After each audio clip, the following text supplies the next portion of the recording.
Grid is live. Initiate. Excellent! I'm not interrupting anything, am I? Bogus. Are you telling me that you built a time machine?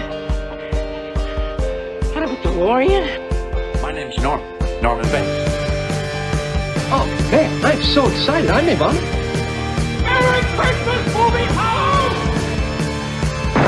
We came, we saw, we kicked his ass! I'm just not the hero type, clearly. Everything's under control. Situation normal. Oh, well. Better go in and say hi. Hail to the king, baby.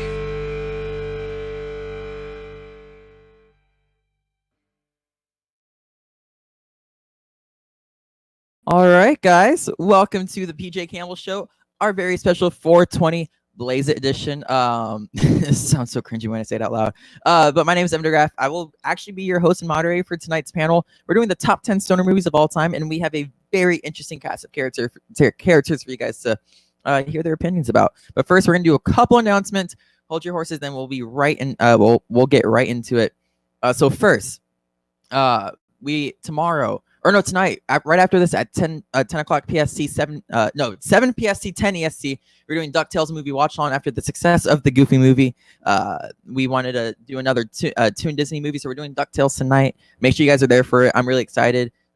Great franchise, and this is my first time seeing this movie. Next, famous last words. One of my favorite interviews I've done so far with the show. Robert and Vanessa of Late to the Party are here to join me, and we talk about their YouTube journey and how they end up in the Showdown community, and kind of like it's almost like a how to do YouTube video. So if you're wanting to like break into the space or just interested on how people thrive, I really recommend listening to it. There are two really knowledgeable people.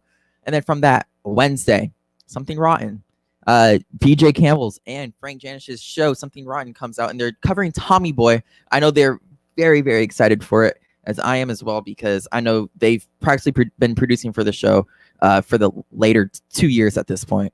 Next, Suddenly Soundtracks is making its grand return. They're doing a watch-along of Rocky Horror at 10 p.m. EST live on the 22nd, along with the Rocky Horror Picture Show Suddenly Soundtracks Thursday, April 23rd. Chris Clark, I think it's probably one of the best shows in the space. He produces the hell out of it. He makes it something that everyone can watch and enjoy, even if you haven't listened to the music. He's doing that with Whitney Seibold and William Bibiani. Make sure you guys are there for it. I'm really excited.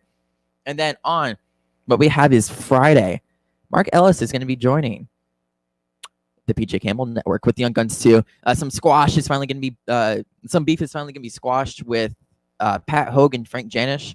So I'm really, really excited about that. On top of we have Mark Ellis here. A pretty good Mark on the channel. I'm really excited to have him here because I know PJ and I have been talking about that one for a while, and it's finally happening. Last but certainly not least, we have Tom Daggino and Tim Franco coming on for Cards Against Humanity Part 2, a family game night. We did it, and then Tim Franco and both Tom Daggino, they reached out to us about being on, or I could say the audience tweeted at them, and they're like, all right, how do I get on to play Cards Against Humanities with you guys? And here they are. So with all that, all the announcements out of the way, the last thing we have to do is say we have a Streamlabs, and if you guys would like to donate to us at all, it's going to be in the link in the description below, and it's also going to be in the chat. If you guys would like to donate anything, I will be reading them out live on air. So if you guys have any opinions based on what the hell they're saying about stoner movies, I know I'm going to have a couple of things to say, especially if they say shit out of pocket.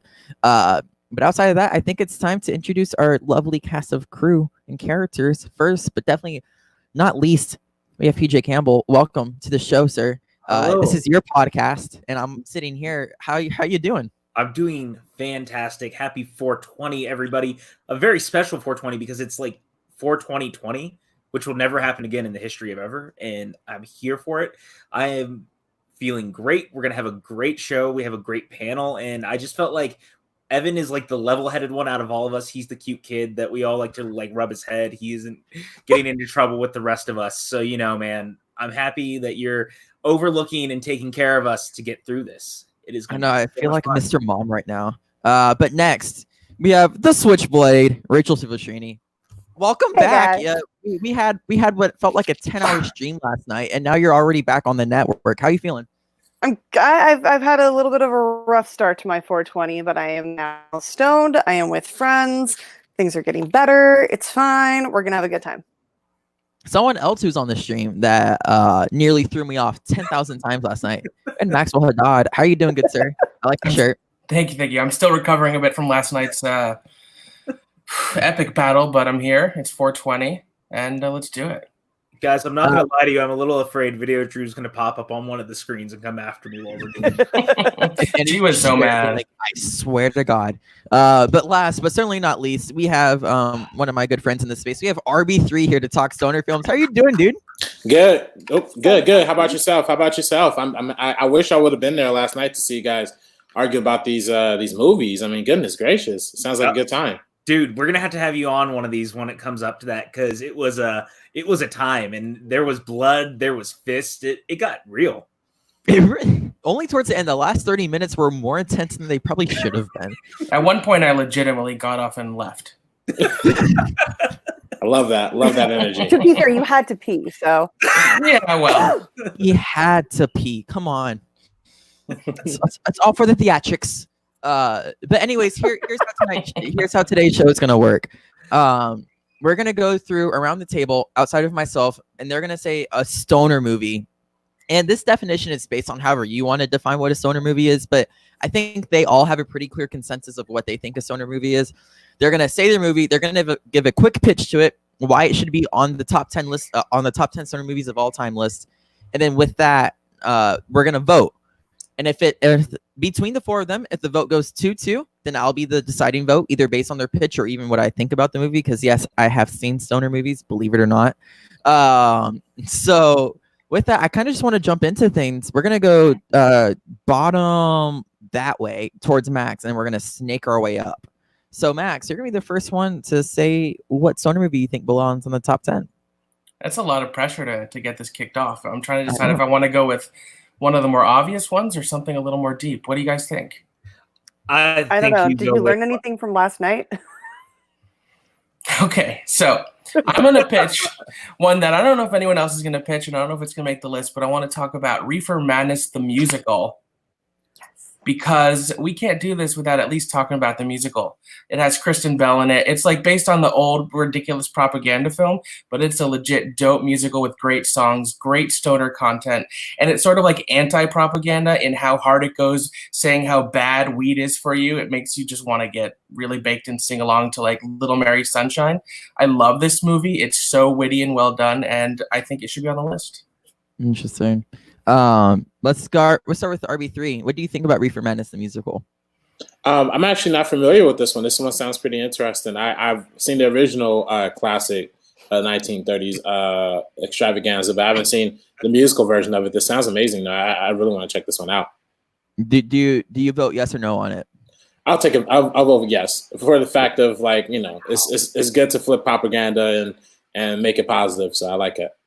Top 10 stoner movies of all time. We already got 2 yeses. Rachel, how are you feeling? Yes, this was my number 10. I love this movie. It's one of those things that like it leans into it. It knows exactly what it is. It is so funny. The songs are great. The cast is fantastic. It's RB3. Please, we should do a watch along. Because I would love to see your reaction to it. It is so much fun. Yes, 1,000 times yes. All right, Pat, you? I mean, it's not even a question. It's a fucking musical about weed. Are you kidding me? Like, right? Of course. That's for the group of people sitting here. How is this not going to make this list? I mean, it's incredible. And again, to RB3 point, like, how do you not take something so useless in propaganda and flip it and make fun of it and just show how absurd it all is? Like, that is perfect. It is exactly what we're celebrating today, man. Like, come on. Yes, 100 times yes. All right, Reefer Madness, the musical, a straight 4-0 yeses. That's actually incredible. I believe they call that unanimous. Unanimous, thank you. I guess I'm out of brain capacity for this one today. However, RB3. Yes, sir. What musical do you want on here? Or not musical, movie. Oh boy. So I got let me pull up my list real quick because I got quite a few, but I guess to start off with, you know, you got to go with one of the OG Seth Rogen and James Franco comedies, and I gotta go with Pineapple Express. I mean, that's just one that literally inspired a generation, a movement. I have that one on Blu-ray, on the Steelbook actually. You know, and inspired like its own like kind of culture, like a shrine.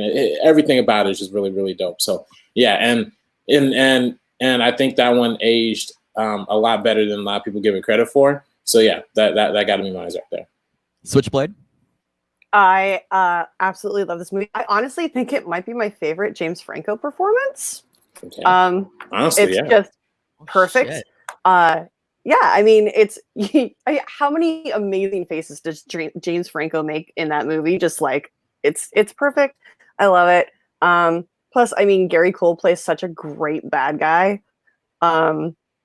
It's just, it happens here in LA, so of course, yes, I love this movie. Yeah. Pat? I mean, yes, 100 times yes. This is absolutely one of the classic stoner films now. I mean, I think that the hybrid of action and comedy is fascinating. Franco and Rogen are terrific in it, but like Gary Cole, he's such a great villain in this movie. There's so many great cameos in this movie. It is a sequel to Superbad because it's set in the same town. Like, people don't even realize that. That's one of the things I love. Plus, who doesn't like the black and white montage at the beginning where they're, again, kind of like flipping the propaganda on its head about the way fuck you. Bill Hader is amazing. So yes, this is a yes from me. Freaking amazing. And Max? Yeah, hell yeah. I mean, what I love about Pineapple Express is that they got David Gordon Green, who had mostly up until that point made good but like super independent art films that not a lot of people had seen, to make this like wacky, wild, dope stoner action comedy in which Danny McBride secretly is the MVP of the movie. He steals every scene he's in. I would argue this is the movie that brought him to like the forefront of the comedy world, because some of the other stuff he did, like Eastbound and Down and This Is the End, was a little later. So yes, absolutely. Dude, this is crazy. That's two unanimous decisions in a row.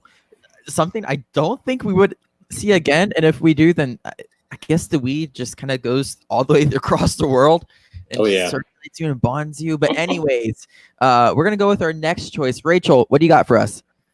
Okay, so while we're on classics, this may not have been one of the first stoner college movies, but in my opinion, it's the best stoner college movie, and that is How High. It has a fantastic soundtrack.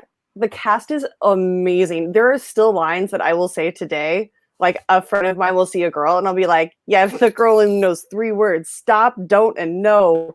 And then if they continue on with the quote, then we're friends. And if they don't, then I have to leave them where they are. But it's so good. It's so funny. You have like some hip hop royalty as the stars who come back into another movie that is about stoners as well, with Kevin Smith in Jay and Silent Bob Reboot. It's perfect and I love it, and it's so much fun. All right, Pat, what do you think about How High? You never go against Method and Red. You just don't. Like, we never bet against Method and Red. Even when they did their sitcom on Fox, we'd never vote against Method and Red. Of course I'm going with How High. Okay. Max?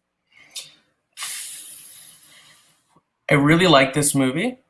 Method and Red are dope, but I'm going to pass on it for the list. Ooh. Damn. I mean, I get it, though. Strategy says we already have 2 films in out of 2.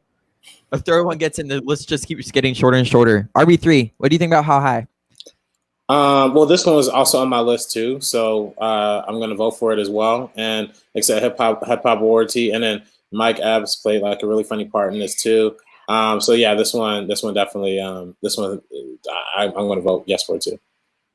And Fred Willard plays the dean. Mm-hmm. He's so good. Mm-hmm. Cool. Evan. Did Evan freeze? Okay, so for Evan. So that one passes with a 3-1 vote. Yes. Let's go ahead and PJ, you're up next. I guess so. So I'm going to go ahead and bring to the council, speaking of the aforementioned Jay and Silent Bob, I chose one Kevin Smith film for the entire list, and it was one that I adore very much, and it also had the aforementioned Method and Red as well, and that is Jay and Silent Bob Reboot. I think it is not only arguably one of Kevin's best films, I also think it's a movie that just really kind of gets what the stoner life can be. There's just some really great sequences throughout. Chronic Con is now going to be something that I dream of having to actually go to. So yeah, for me, it's a reboot. I will go ahead and go to Max. So I was thinking about the Kevin Smith oeuvre as it relates to stoner films. And I feel like his movies are so much their own thing that for me, they're not stoner movies. So I'm going to pass. Ooh. Oh, wow. All right. All right. That's all right. What about my friend RB3? Yeah, so I actually haven't gotten around to seeing this one either. This is a pretty recent release, so I haven't had a chance to yet. I know they have it on Amazon Prime, which I do plan on. I also actually plan on watching something tonight. I wasn't sure what movie, but that sounds like the perfect movie to watch.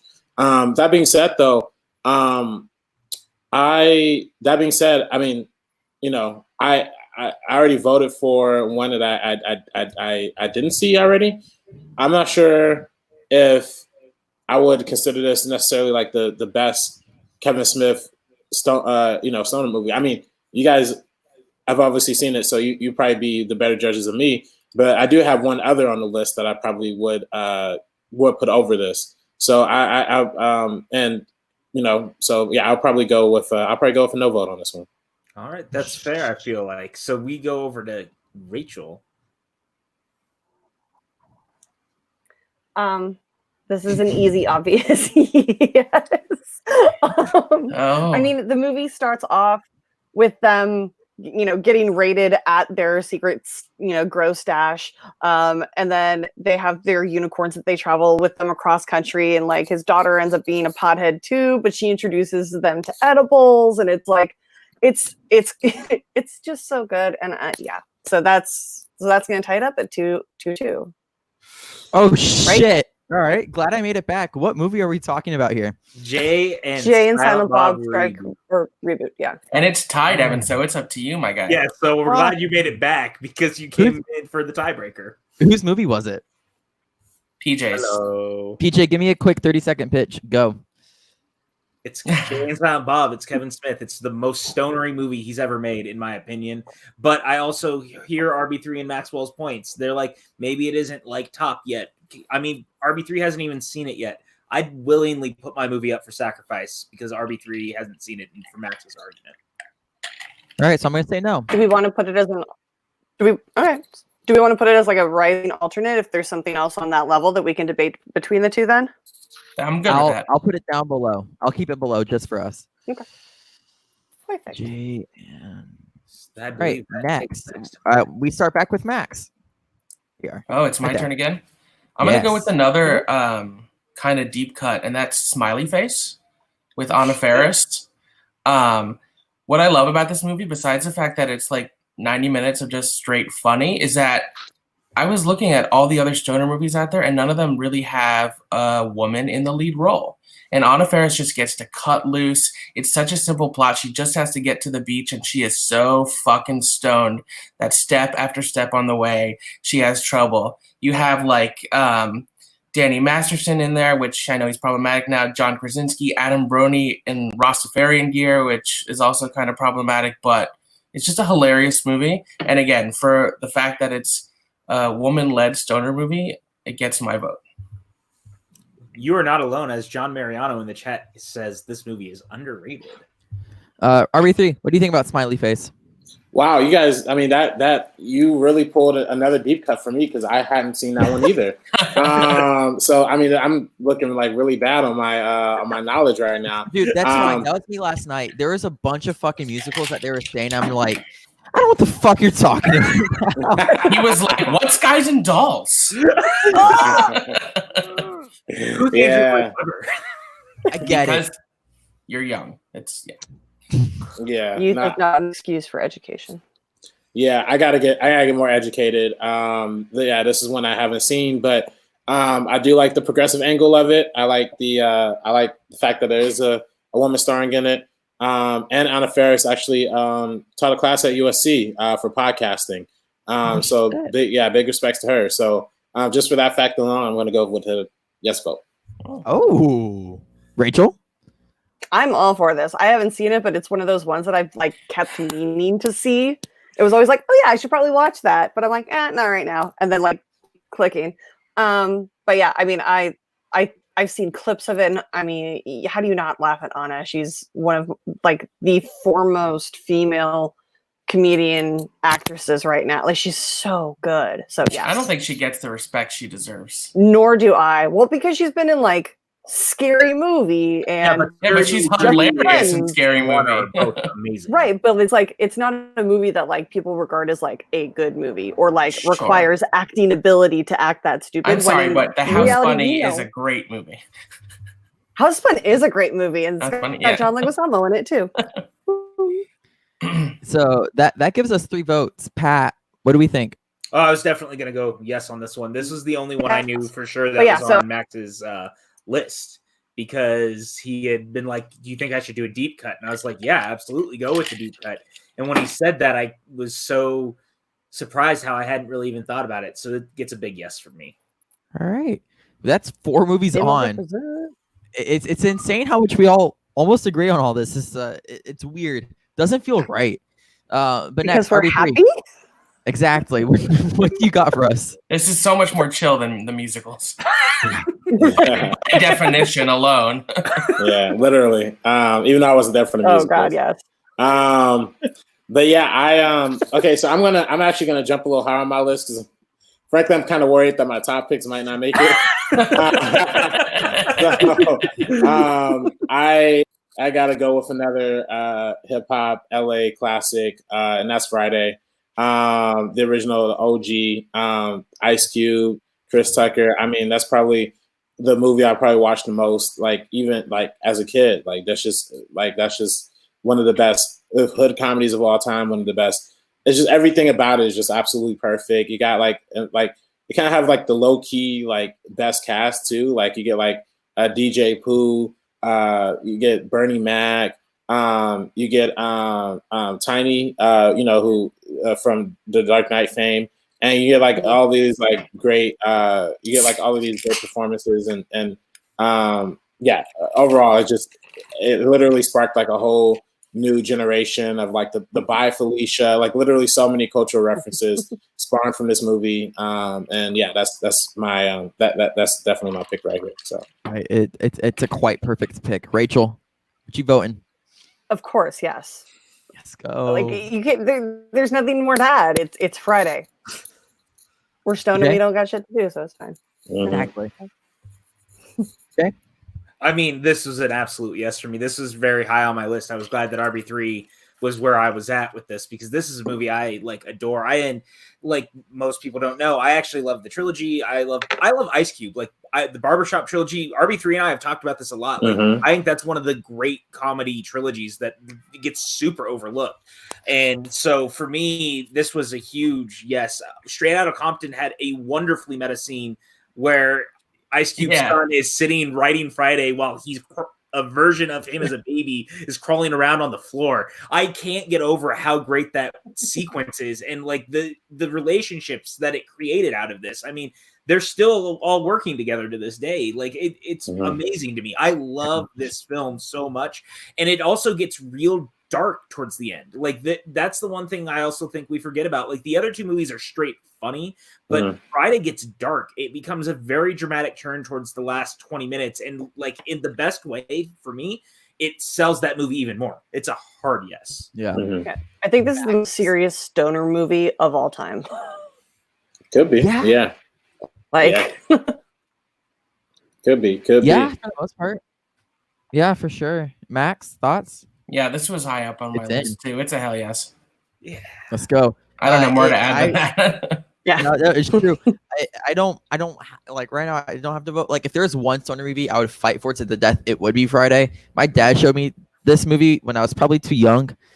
He loved. So last year. You son of a bitch.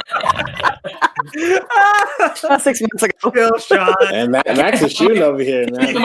With a low hanging fruit, man. I'm sorry. This is nothing compared to last night. We got mean last night. God damn.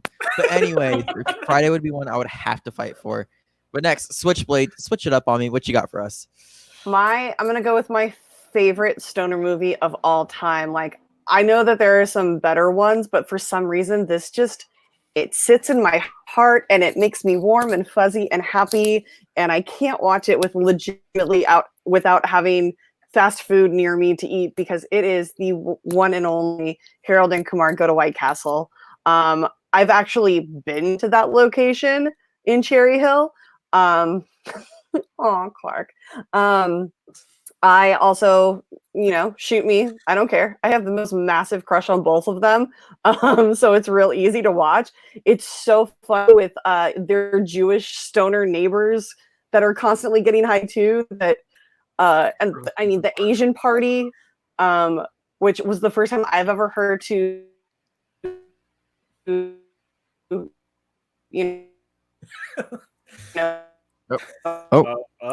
his yellow fever, and I could not, I felt so bad for laughing, but that movie is so yeah.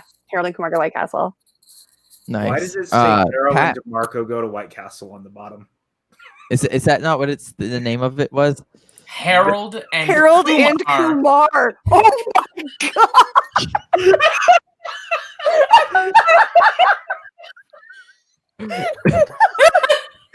Somebody screenshot that right. Harold and Demarco. Oh my god. Oh boy. Better? There it is. I mean, that was amazing. Hey guys.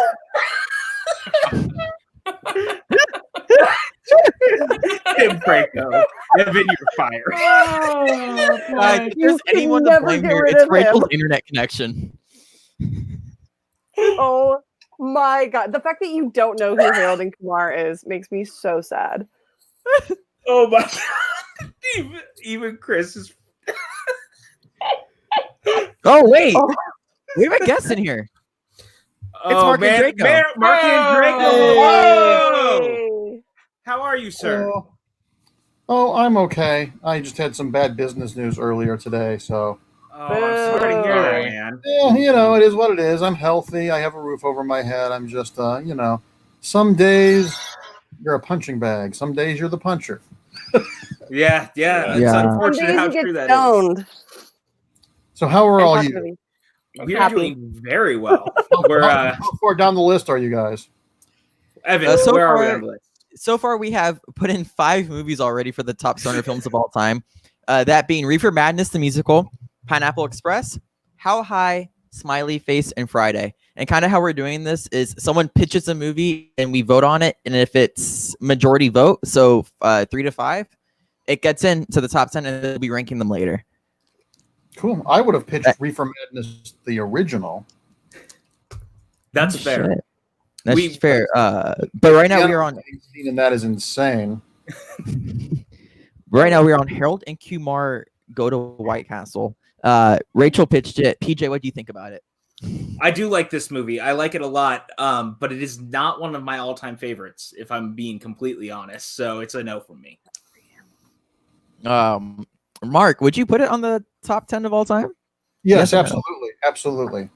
It's a very, very, very funny film. I think it's a great one, and it shows how cannabis use has become more mainstream, because you compare that to a Cheech and Chong film where it was very just as overt, but the Cheech and Chong films have an illegality to them, and to see how mainstream a movie like this has become, it's pretty interesting, and it's funny, and it gave Neil Patrick Harris a new career, and it's legitimately a really funny movie, even though White Castle hamburgers are terrible. This is that is very true. Save time, throw them right in the toilet. RB3, the movie's gotten in, but what do you think about Harold and Kumar Go to White Castle? I'm a huge fan of Harold and Kumar Go to White Castle. That's one of those early ones for me that really got me into the whole concept of this whole genre in general. Because even as a kid, I kind of watched Friday, and I always thought Friday is like a separate thing. It was like his own thing, but this is kind of like a quintessential movie that revolves around the subject matter really strongly. So yeah, I really love it. I love the ending when Neil Patrick Harris comes out at the end. And he's like, hey, I'll pay for it, guys. Don't worry. He's like, where's my car? And then they're like, and he's like, Oh, my bad, guys. I was tripping hard last night. Everything about it is just so funny. It's really, really good. So I love it. Max, would you have voted it in? I would have, yeah. I think it's hilarious. It's like pure joy to watch this movie. I have a lot of strong memories with it. And also, I like the Christmas one a lot, too. I think that one's that's on my list, too. Super funny. The second one, but the Christmas one sucks. Yeah, but the Christmas one is surprisingly good. Danny Trejo rocks in it, and Neil Patrick Harris has an awesome musical number. Yeah. So Mark, as you hijacked our stream, welcome. What is the movie you want to pitch to the cast of characters here to be? Which ones have been? Can you give me the list again? Because there were a couple. Yeah, so far we have Reefer Madness the musical, Pineapple Express, How High, Smiley Face, Friday, and Harold and Kumar Go to White Castle. I'm gonna put it in the little private chat here. Only one of those is on my list, and that's Harold and Kumar. So I'm gonna pick one. I'm gonna pick a classic film, Fast Times at Ridgemont High. Which features one of the stoner gods on Mount Cushmore, as it were. See what I did there? Spicoli is an amazing performance, especially if you look at Sean Penn's career.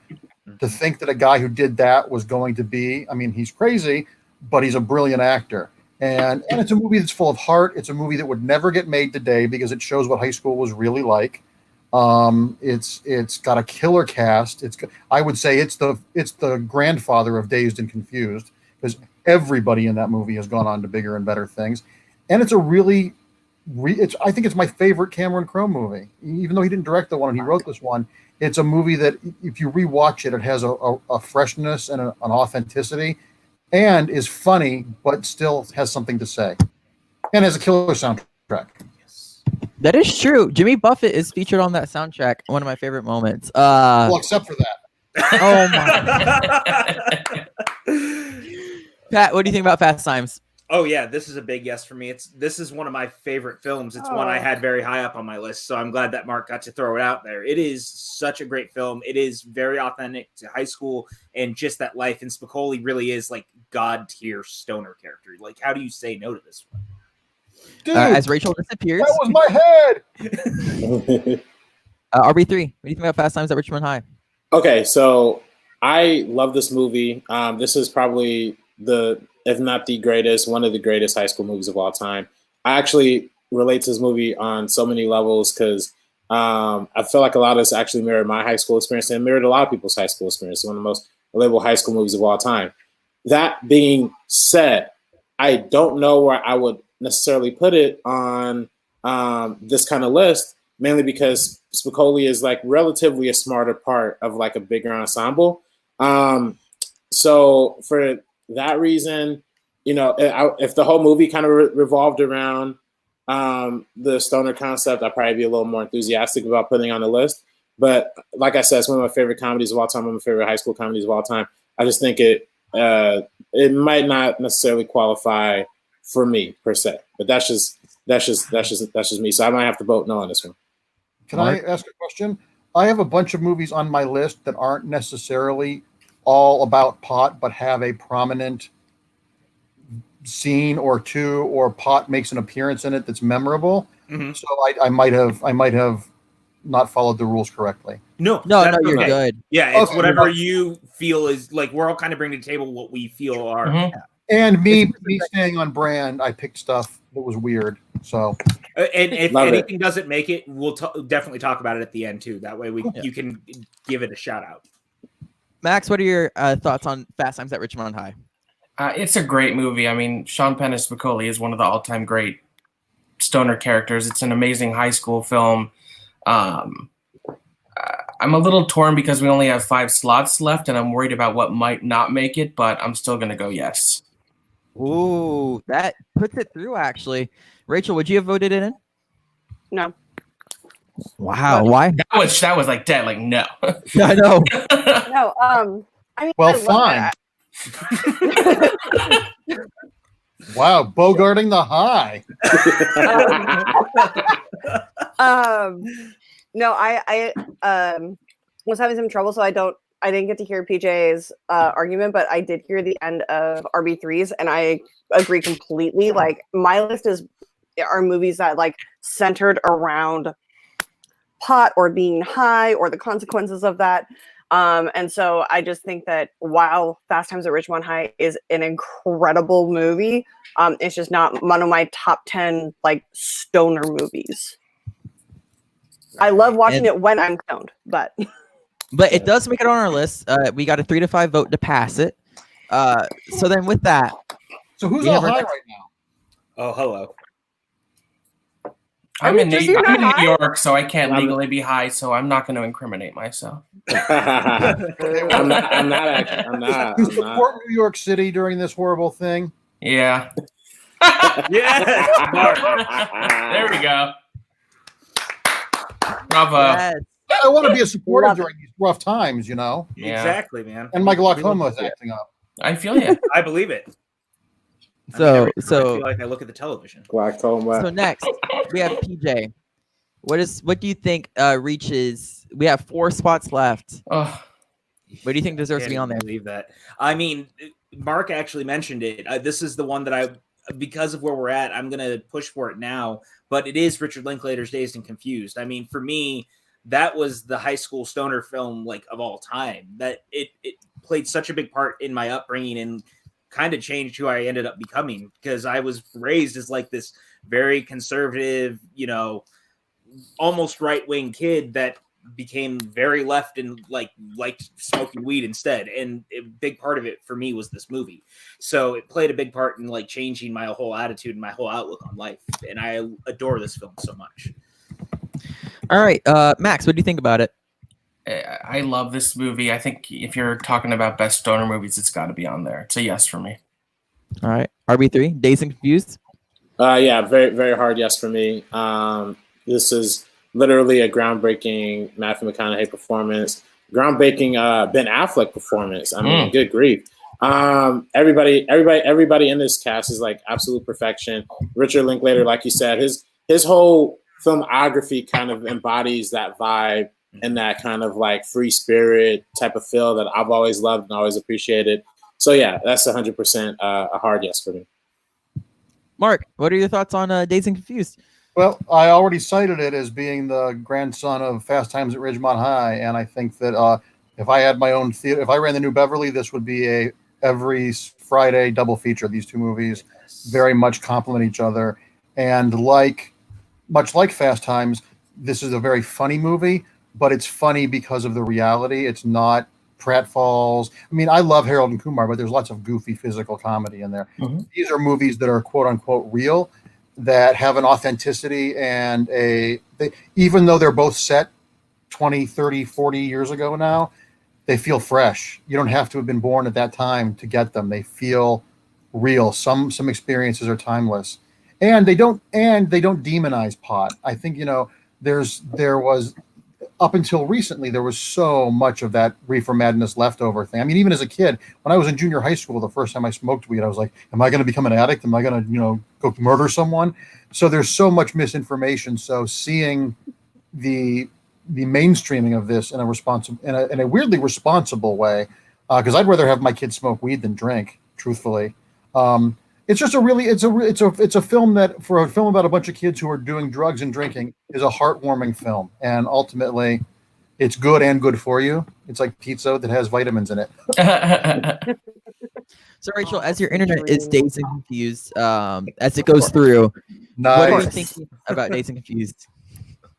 Of course, it's on everyone's list. It is so.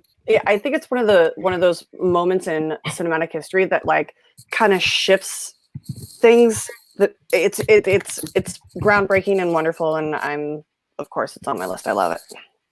Amazing. So PJ, I'm breaking my own rules. I know I said I wouldn't pitch a film, but there's a film on here that is outside of the box. I got some. I wanted to say this for a while, but I didn't know if it would fit. But Mark's little impassioned speech about pot necessarily not being the central point, but being involved could qualify it. So no pot shows up in this movie, but it's hard to think that this movie isn't a stoner movie. We're gonna go the original Teenage Mutant Ninja Turtles. I think it's absolutely a stoner film, and you can't tell me otherwise. Literally, you have Ninja Turtles fighting ridiculous samurai, and they always have the munchies, ordering fucking pizza all the goddamn time. You cannot tell me Teenage Mutant Ninja Turtles isn't a stoner movie, and it's not like it doesn't deserve to be up there with like shit like Pineapple Express, and you get the idea. It's a movie for stoners, not a stoner movie. They could be one and the same. No, they're teenage. They're supposed to be like teenage boys. Teenage boys fucking eat everything. They eat it. They eat so much food, and it's usually pizza. So, like, I get it. You think that it's the munchies, but you're still going through puberty. Like, enjoy the hunger that happens, so you can keep growing into a big boy. Like, if they were stoned Teenage Mutant Ninja Turtles, they would have been masturbating then ordering pizza. Right? Exactly. Yeah. See, Mark the nailed secret it. of use, exactly. No, it's a no for me, dog. I'm sorry. It's just not happening. It was worth a shot. You know what? I'm proud of my pitch, and I'm proud of what we had to do. I mean, I would put that on my list for favorite movies to watch while stoned. Yeah. Question. Because that is a completely different list. Oh. Are we going to go through everybody's lists even once we get 10 just to see what didn't make it on there? Yeah. Okay, cool. I love this because there's some movies that are on here that I'm curious to see and hear what you guys have to say. So this is fun. But anyways, this guys, this is making me feel better. I was in Thank you. I'm really glad you made it. a really bad mood, but this is awesome. I when I saw your tweet, I got a little worried, and I was like, oh man, like because I know, especially right now, how everything feels. Like the whole point of when we started doing this a couple of weeks ago is we just wanted to have fun with our friends, because I know what it feels like, especially you and I have talked about this a ton off camera. Like, we both have our own depression and problems that we've dealt with, and stuff like this has been horrible. And so I'm glad that we can all sit down and like kind of decompress and have fun. Yeah. Well, now I think this is going to make everybody a little bit more empathic, because just to briefly diverge, somebody was talking about this on a news show. We're all going through a grieving process right now, because the world ain't the world. What's normal after this is not going to be. Yep. You know, there are kids today that are adults that don't ever remember not having to take your shoes off at the airport. Things change. And we're all in this until we know the virus, until we have a vaccine or a treatment, everything is amorphous. Everything is there's no definite ending. So this sort of stuff is ironically the internet being forced to be for good, because we're actually socializing with friends, and supporting each other instead of saying, "Oh, fuck you, I had cottage cheese for lunch. Here's 400 pictures of it." This has been hopefully we rise out of this and become nicer, because this is like 9/11 for the whole world. Mm-hmm. Yeah. Anyway, I don't want to Jones anybody. You know, I don't. No, we're happy. These things are great. PJ and I were having this conversation like off air, and I think it's funny that we're talking about weed while all this is happening, because it sometimes is a good coping mechanism depending on the person and how their body like decides to react to it. But like, we're now learning how to cope in new ways, in ways that like we wouldn't expect. And you know, everyone, you know, all I need to recommend is, if you need someone to talk to, go ahead and reach out to that person. I'm sure right now is the time to like, they will actually be there for you and show some empathy where you wouldn't. Absolutely. I've talked to people that I haven't talked to in 25, 30 years. Yeah, exactly. We've been doing a college reunion happy hour every 2 weeks, and I've reconnected with friends. Awesome. That's really cool. I might have a directing job out of it at an old theater I directed at in Ohio. Hell yeah. Which one? It's called the Weather Vane Playhouse. It's a community theater in Akron, but it is the best community theater in the country. I got to direct all sorts of crazy plays there. It wasn't just Grease and Midsummer Night's Dream. I directed. They did this gay play, Love, Valor, Compassion there. I mean, one of the last play I directed there, it's a play called Lips Together, Teeth Apart by a playwright named Terrence McNally, and it takes place at a condo on Fire Island during the summer, and the play has a pool on the set. And this community theater built a 10-foot wide, 6-foot deep pool on the lip of the stage with plexiglass so you could see into it. Oh, yeah, that's amazing. Yeah. So, but anyway, it wasn't about the job. It was just about reconnecting. I think that this is really important, and it goes without saying. Even though I don't know everyone here, we're definitely all in this together. Don't be afraid to reach out. There are going to be days, and especially don't be afraid to reach out if you have a bad day and it's just a cumulative bad day. Lots of us are going to have bad days where nothing terrible happens. We just feel like shit. And that's part of the process. So don't be afraid to say, hey, I'm having a bad day. I want to see pictures of your pets. Yeah, absolutely. I always want to see agree. Me too. And by the way, So many dog and pet adoption places are empty because people are fostering that animals. Yeah. Awesome. I like that. I really like that. In fact. I mean, if I could get a job right now shuttling dogs available that are available to homes, I would do that in a heartbeat and just live in my car. I don't care. I want to do it. I mean, true. But with that, also do you want to point out my Ben dog Goddard's went by? He said, "What's up, skanks?" Hey, baby. Skank. What's up, Ben? And with that, we're gonna move forward. We have now 8 films on our list. Shout out to Teenage Mutant Ninja Turtles. Again, I thought I gave Impassioned Speech. At least it got its recognition. But so far we have Reefer Madness, the musical, Pineapple Express, How High, Smiley Face, Friday, Harold and Kumar Go to White Castle, Fast Times at Ridgemont High, and Dazed and Confused. Are 8 films, and we only have 2 more spots left to hit our top 10, which is asinine to me. I'm glad we have a podcast where all of us can agree. It reduces my blood pressure. And go to Mark next because Mark hasn't gotten to pitch 2. So. I know. Yeah. I know I'm doing. Okay. Mark, what's your second one? Now, because we're running out of spaces, there's a couple that I know probably don't have a shot, even though I can fight for them. But there's one that I might be the only person on this panel has seen. It's a movie that Pot plays a big part in the movie and plays a big part in the writing and directing and producing of the film. It is a film co-written by Russ Meyer and the late Roger Ebert and directed by Russ Meyer, and it is called Beyond the Valley of the Dolls. And if you've never smoked pot before and you want to know what it feels like to be high for 2 hours, watch this film. It is the most deliciously bad, weird, good, insane, incomprehensible, tasteless, funny, odd film you will ever see. It is the closest experience I've had to being high when not actually have smoking weed. Okay. Big shout there. Roger Ebert in his biography wrote about how he and Russ Meyer wrote this when they were stoned as fuck. Mark got the chat on his side already. Blue, our friend Blue is already like, yes to this. Pat, not Pat, Max, what do you think? I really love this movie. I think it's delicious is a perfect word to describe it. And as someone who, when growing up, idolized Roger Ebert, it became very important to track it down and watch it. I'm just struggling because we have 2 slots left and there's a couple other ones that I'm like, how can we do this list without putting them on there? So I'm going to have to pass. I am so sorry, Mark. I'm glad you saw it. That's awesome. Yeah, I love it. By the way, it's the Criterion Collection put out a great Blu-ray of it with all. Yeah, I have it. Yeah, I have the soundtrack. There's a band in it called the Carrie Nations, and it's in my car. I listen to the band all the time. Oh, cool. Oh, that's incredible. So, RB3, it's now your go. What do you think? Yeah, this one I haven't seen actually, but I'm very familiar of it. I know they talked about it extensively in the Roger Ebert documentary Life Itself. And just being a big Roger Ebert fan, I've always been familiar with it. I hadn't tracked it down and watched it. I'm echoing Max thoughts. I would love to put it on. If there weren't like 5 other movies that I have on my list that I would want to fight for, I would vote yes. In retrospect, I probably would take back my yes votes for some of the earlier picks.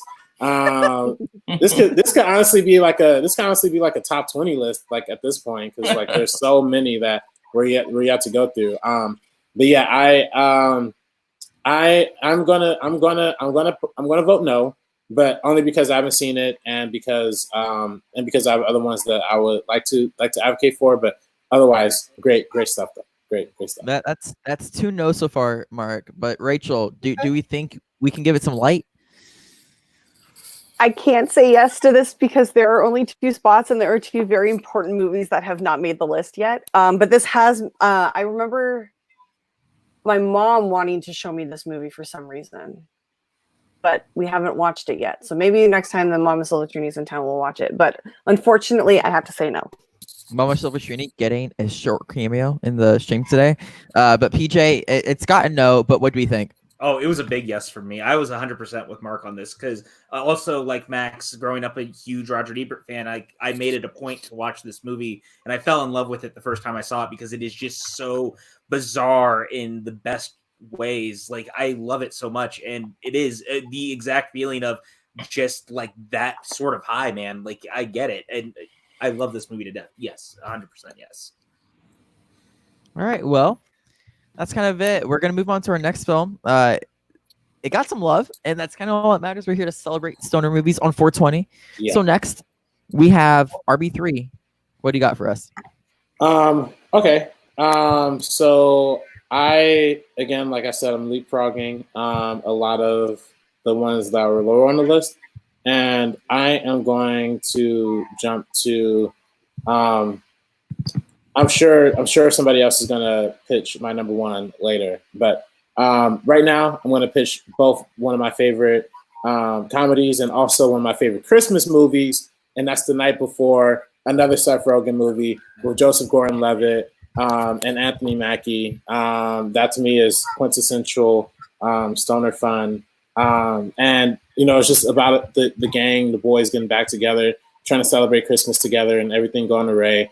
Michael Shannon has probably one of the best cameos of all time in this movie, and yeah, just all around, it's absolutely hilarious. So that's gonna be my pick. The Night Before from RB3. Mark, what do you think about it?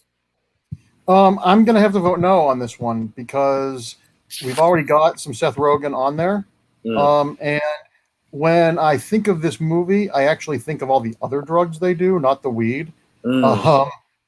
For me, it's a drug movie more than a weed movie, and it's a very fun movie. It's a movie that's very underrated. I think the title probably hurt it because it doesn't really, for most people, it should just say Christmas drugs. And then it will probably. But I do think it's a really enjoyable film that will be rediscovered as a Christmas film. But I don't think it really, like I said, with the list being this tight and Seth Rogen already being on there, I think this one is a worthy on a bigger list. But I'm gonna vote no. All right, Rachel, I saw you celebrating. I love this movie so much, but unfortunately, I do feel like Mark does, in that it is in my mind, it is a drug movie. First and foremost, they do get high, but like not very much. I mean, one of the main subplots is them trying to find weed. But this is one of my favorite Christmas movies. I'll double this up with, and I know people hate this, but Just Friends, my other favorite Christmas holiday like comedy. That's the Ryan good. One? Yeah, people hate that movie, and that's fine. It makes me laugh every year. So yeah, I'm gonna have to say no, but I love this movie. Wow, Max, everybody's backs is against the wall. How are we feeling here? I like this movie a lot. I especially like the Jewish representation, seeing like Seth Rogen wearing that Star of David sweater while his friends are wearing ugly Christmas sweaters makes me happy because there's just no good Hanukkah movies. So this, like, by default is one of the better Hanukkah movies, but top 10 stoner movies, I'm going to have to pass. Pat. Yeah, I hate to say it, RB3, my friend, but this is not one that I thought of immediately because it's more of a drug film to me than it is the stoner comedy. But I love this movie. Like, not to undersell how important I think them actually exploring the relationship between these three dudes, especially at that time of year. Like, we all know how it can be, and I think that it actually very rightfully tries to find a light in darkness at the right time, and I like it a lot, just not for this list. All right. Well, that's a straight 1-4 vote. I think that's the first of the night. But we're gonna put on love. Talk about it with love, and that's all that matters. Those are all understandable. And like Mark said, we already have a Seth Rogen movie on here that I also previously pitched. So I can't be upset with that. So next, we're gonna move on to Rachel. He's so gracious. This is what it's like being stoned. You're all friendly and nice to each other. Yeah, so I feel like it should be with us all the time, man. I wish it could be all the time. It's a stark juxtaposition to last night. There's some people when they're in it as a group make everything crazy, but that's a whole other story. Yes, that's true. That's for the honest drinking episode of the show. We'll do that next week. Don't worry about it. I'm in. I'm definitely in. Rachel, what do you got for us? The fact that this movie has not been brought up makes my head a little sad. It is, how do you talk stoner movies without talking Dave Chappelle? Half-Baked is one of the best comedies ever made. And it is the best stoner movie ever made. It is so perfect and wonderful. And I think it was written in something like 30 days.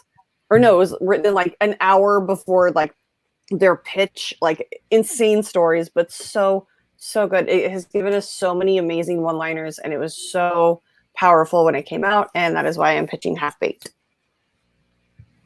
All right. PJ, what do we think about Half-Baked?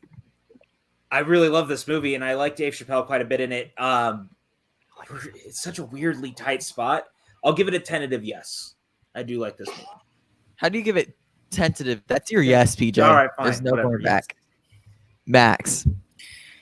Oh, God. I loved this movie a lot when I was younger. I watched it fairly recently, and I didn't like it quite as much. It definitely has some classic stuff in it. I love Jim Brewer. He's also a big Mets fan, which by default makes me a fan of his. But because of where we're at, first time anybody said that in years. only because he likes the Mets. But I'm gonna pass on it for the list just because it's so tight. Sorry, Rachel. I think it's passed. There's only 2 spots left, but we got 2 yeses, 1 no. Mark, Half-Baked. I think it's a fun film for sure, but I'm going to have to vote no because there are so many 90s pot movies on the top 10 already, and I think a lot of them are they're remixes of the same song. They're all good, but they'd all be on the same shelf in the video store if I can date myself. And once again, with only 2 slots left. I know everybody has their favorite picks, and there's a couple things that are glaring in their absence, in my opinion. So, once again, not a bad movie. If this was a top 15 list, absolutely. Yeah. But I think with both Friday and How High and Smiley Face already there, it feels like we're sort of gilding the lily a little on this one. So, okay. All right, you have the deciding vote. The power is in your hands. Oh my goodness. Where does Half-Baked go? Half-Baked. Okay, so this is one that I watched when I was young, loved, watched throughout my entire adulthood. I did watch, this is actually the most recent one I watched. And, you know, I'm not gonna lie, the last time I watched it didn't hit as hard for me as other times that I've watched it when I was younger.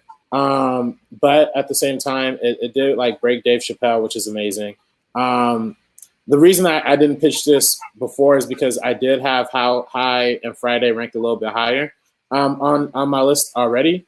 But this is like definitively like on my list. And it also should be noted that the female director, Tamara Davis, actually did this movie. So that's a big achievement that you really didn't see in like a lot of late 90s comedies. So that's huge as well. That being said, I hate being the deciding vote on this one because there's a big part of me that wants to say yes, and there's a big part of me that wants to there's a big part of me that wants to say no too. So yeah, I just for the fact that it was already on my list, I'm gonna vote yes. Half-Baked gets in as the number 9 movie on our list. Only one more movie has the chance to get in. So whatever you're bringing in, you better bring the guns. Who said that last movie? It was Rachel, right? That was my pick, yeah. So we have PJ next. All right. So I'm actually going to go with a movie that I really don't think actually has a chance of making the list, but I want to get it shouted out because we haven't. And it's actually a really controversial choice for a lot of people because I know that there's a lot of people who do not like this movie, but it's actually my favorite Paul Thomas Anderson movie, and that is Inherent Vice.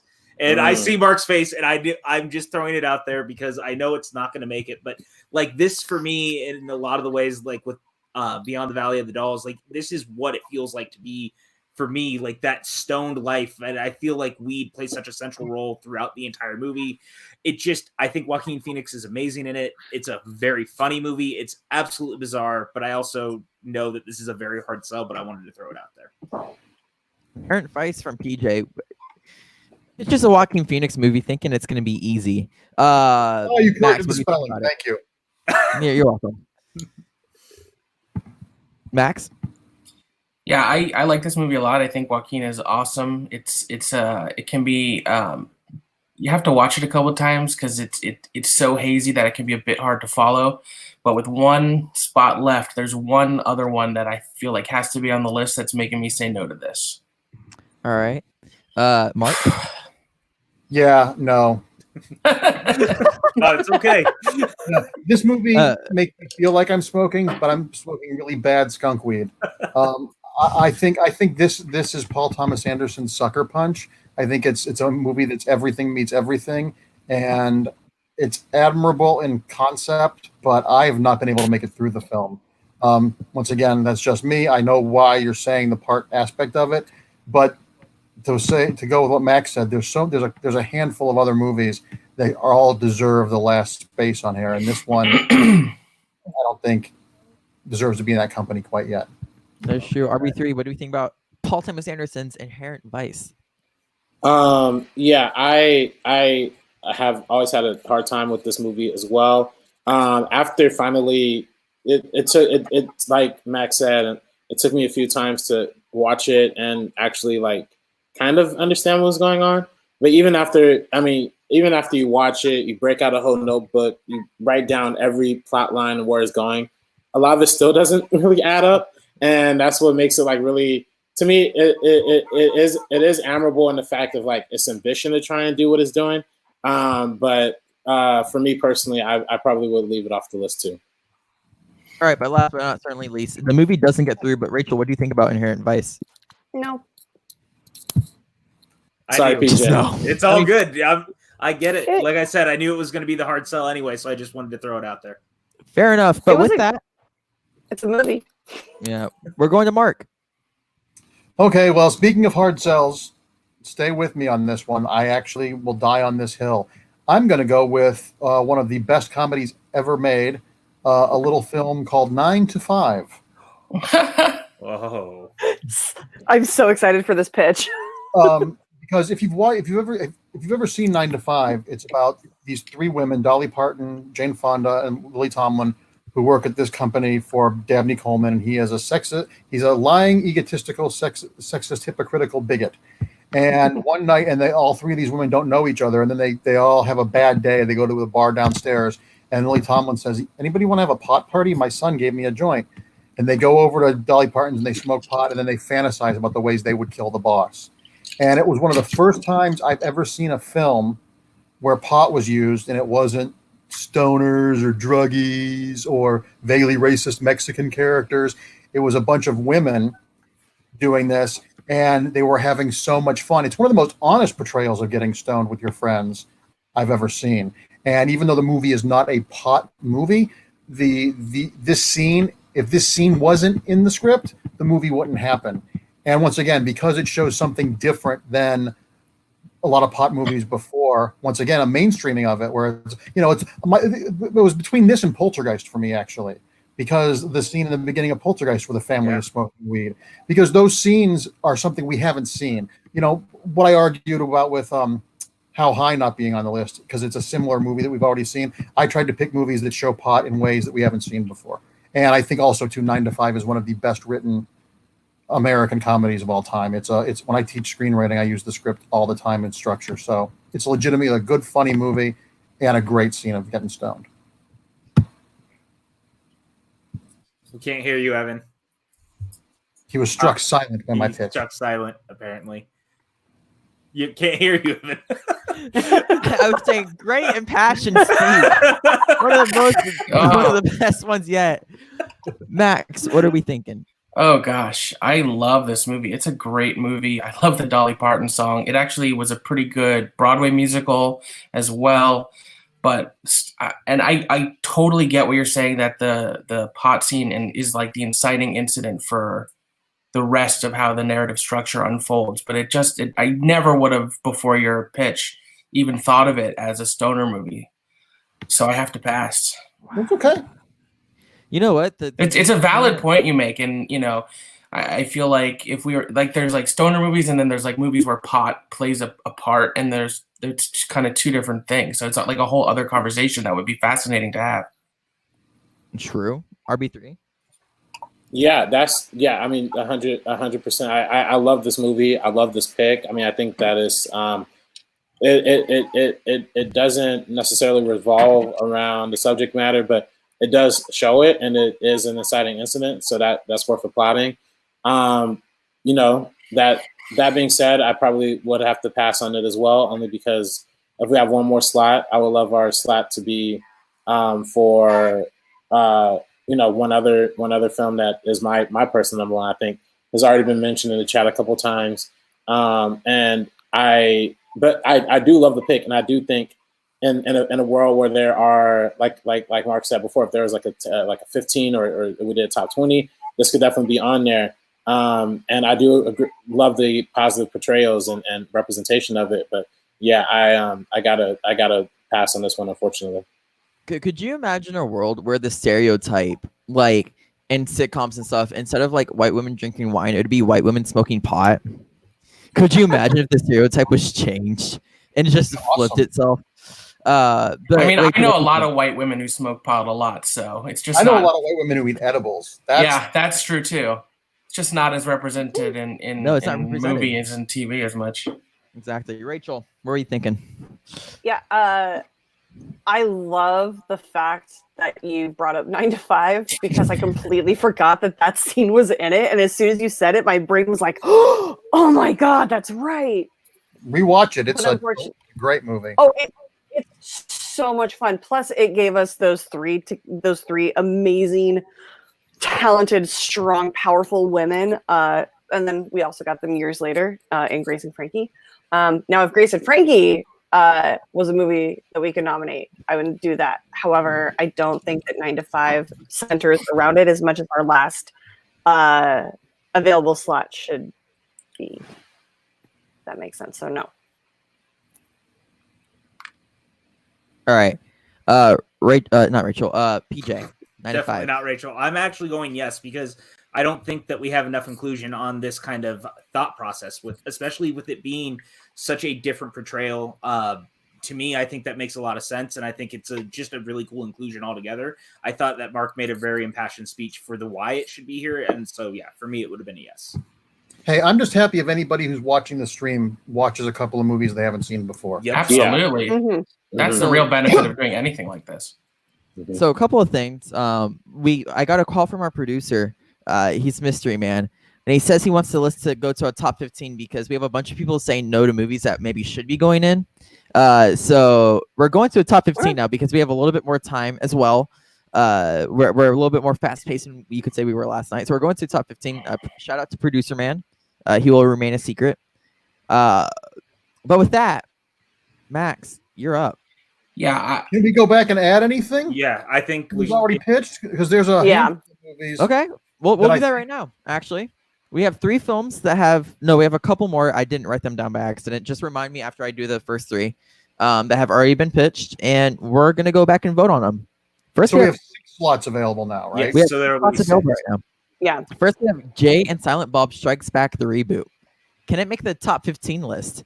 No. We've tried it once. Can it do it again? I'm still voting no. Yeah, no. so Max says no. RB3. I haven't seen it, so. All right. Mark says no. Rachel. Rachel voted yes. It was my pick, originally. So. Oh, it was her pick. And PJ. No, I'm good. That's a solid 4-1 still. So Yeah, Jane, that's fine. Bob Strikes Back officially gets yeeted out of here. It had a good run. We love to see it. But next we have Fast Times at Ridgemont High. No, that was on the Oh list. no, sorry, that made the list. That made Sorry, the list. my computer is stoned. Sorry, I meant the night before. 9 to 5. The night before. The night before. The night before. Beyond the Valley of the Dolls and Half Baked were the other 3, right? Yes. Yeah. Yes. Half Baked made it. Half Baked made it. Yeah, Half Baked number 2. So it was Beyond the Valley 9 to 5, Beyond the Valley of Dolls, and the night before. And the night before. So the night before, what were we thinking? I'm still saying no. No. I want to say yes because it was a major drive. Like now that I'm thinking about the plot, it was a major driving plot point. Because Anthony Mackie had to buy. They were constantly having to try and find weed throughout the entire movie. So I think I'm going to vote yes on that one. So we have a yes from RB3, a no from Max, a yes from Rachel. Mark? Best case scenario, I think this might squeak in at 15. And I know there's going to be some that pop up from you guys that I haven't even thought of that deserve to be there.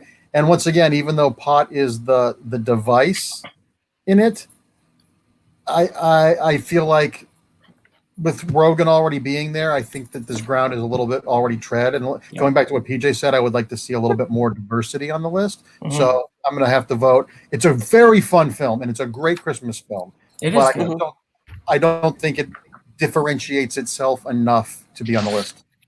So PJ, I fucked up. I put all the power in your hands. It's still a no for me. I still don't see it as the stoner film. And I think with Pineapple Express being the much better one between the two with Seth Rogen, it just makes sense. No. All right. So next we have Beyond the Valley of Dolls. I will gladly change my vote to yes.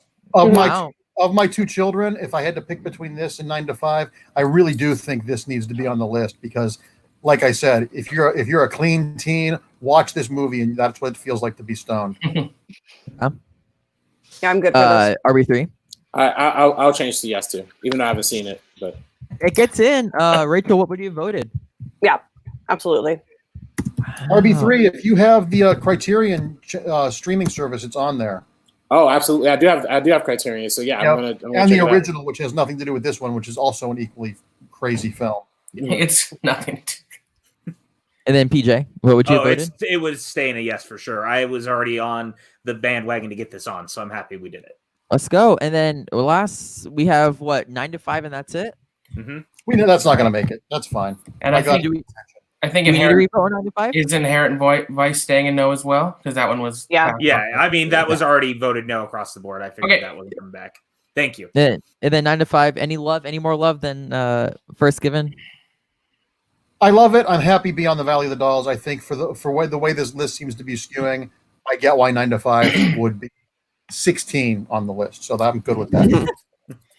All right, so we're gonna move on now. Now that we had a little switch up, I'm actually glad we're going to 15 because I think there's a lot more movies here than I think PJ and I first accounted for that we didn't think about. So with that, we're going to our not number 11 specifically, but 11 stoner films. Who did we last ask? We had Mark, so it's going to be Max. Yeah, so I was going to bring this one up when there's only one spot left, and I'm still going to bring it up because I feel like this has to make the list, and I don't anticipate having to make a big plea for it, and that's The Big Lebowski. Coen Brothers, Jeff Bridges, John Goodman. I mean, White Russians. I don't know what more I have to say about it. It's RB3? It's fantastic. True. Yeah, this is my favorite comedy of all time. This was absolutely going to be one I was going to pitch later on down the line too. It's a great Coen Brothers movie. It's a great Jeff Bridges movie. I think it kind of ended up influencing a lot more movies than people give it credit for. I see a lot of Seth Rogen through this movie. I see a lot of genres that kind of spawned directly from this movie. So I personally would go with a very, very high yes for this. All right, Mark. I am not a huge fan of this film, truth be told. I think for me, I think it's a good film, but much like I feel about Star Wars, the fans of the film kind of turn me off. Because it's become such a dude bro thing that it feels like the dude bro equivalent of the book A Brief History of Time. Everybody loves it, but I don't know how many people actually read it or saw it. That being said, it's iconic, and I have to vote. I'm voting yes for it because it is in the pantheon of stoner films, and it transcended and has become a huge part of pop culture. And that being said, if I'm going to watch a broad comedy from the Coen Brothers, I'll take Oh Brother, Where Art Thou any day of the week. But that's not a quality thing; that's a personal taste thing. Yeah. All right, Rachel. But definitely yes. It looks like it's gotten it. But what do you think about The Big Lebowski? I don't think when I think Big Lebowski, I don't think stoner film. I think White Russians. I think drugs, like hard drugs and booze, and I don't think pot. I think a lot of stoners love it, but I don't think that it is a stoner movie. Also, yeah, it's not. I could care less about this. I've been forced to watch it so many times that I hate watch it now, I guess. No, it's a no for me. Okay. PJ, what have been for you? Oh, it's a yes for me. I think that the dude is one of the all-time great stoner characters. I mean, the rug ties the whole room together. Of course, I had to say yes to this. All right. Well, that puts us at 11 films now. So we're gonna move on to what hopefully could be our 12th film. RBIII, it's your turn, right? Yeah, I think so. So yeah, I mean, for this part, I got to go with my number one. Got to go with the OG, the one that kind of kickstarted a lot of the genre that we know of today, and that's Cheech and Chong, Up in Smoke. Got to represent the OGs. Tommy Chong's one of the funniest characters and comedians in the entire world. I think this movie's hilarious. I think the movie really, and even, a lot of people, there's a lot of discourse there whether or not it holds up or not. I think it to me, it's like a fine piece of art. It kind of ages and it gets better with age, and you kind of look at it for when it was made and kind of appreciate and respect it for that, especially what they're doing overall. It's super, super funny. So yeah, I got to go with Cheech and Chong. Up in Smoke. All right, we're gonna move on to Max. Thoughts? I've never really been a big fan of the Cheech and Chong movies. I certainly recognize their influence on a lot of comedies, and especially stoner comedies that came later. It was just never much my thing, so I'm gonna pass. Okay, wow. Mark? I think that in some ways the Cheech and Chong movies are even more dated than the original Reefer Madness. Wow. You can't talk about stoner movies without acknowledging Cheech and Chong. They opened that door in a way that was amazing, that was groundbreaking at the time, and it was a successful, because they're basically all the same movie. So basically, I'm just saying Cheech and Chong movies instead of just Up in Smoke, but a successful studio comedy franchise fronted by two Latino men. Or no, the one, Tommy Chong is biracial, right? He's Mexican and white, Asian. To have two non-white men, especially minority white men that are primarily portrayed as bandits or bad guys in a mainstream successful, they did 4 or 5 films together. They also introduced us to Pee Wee Herman in Nice Dreams. The movies have not aged well, but they are super important, and historically, if you didn't have one Cheech and Chong film on this list, the whole list is invalid. So I'm going to say yes to this one. Okay. Rachel? I'm going to agree wholeheartedly with Andreyko. You have to. It's so iconic, and however horribly or well any movie has aged, if it's the reason that the entire genre exists, it deserves a spot. So yes. So Pat, it gets in, but what were we thinking? Yeah, I mean, everything Mark said is correct. I mean, even look at the influence it still had. Even if you look at Pixar with the Cars films, like the Tommy Chong character is just his character in animation. Like, he influenced that 70s show. I mean, so much of that show is pretty much because of that whole genre. So yeah, it's a yes. All right, so that puts us at 12 films. We have 3 spots remaining to get in. Rachel, you're up next. Okay, so I don't know how many people have seen this movie, but it's a very sweet movie. I believe it's from the UK. It's about this woman whose husband dies and leaves a lot of debt behind from really bad business decisions. And so she decides to turn her greenhouse into growing pot, and it's called Saving Grace. And it is so sweet and so charming. It literally just centers around this wonderful woman growing pot in this very quiet uptight British community.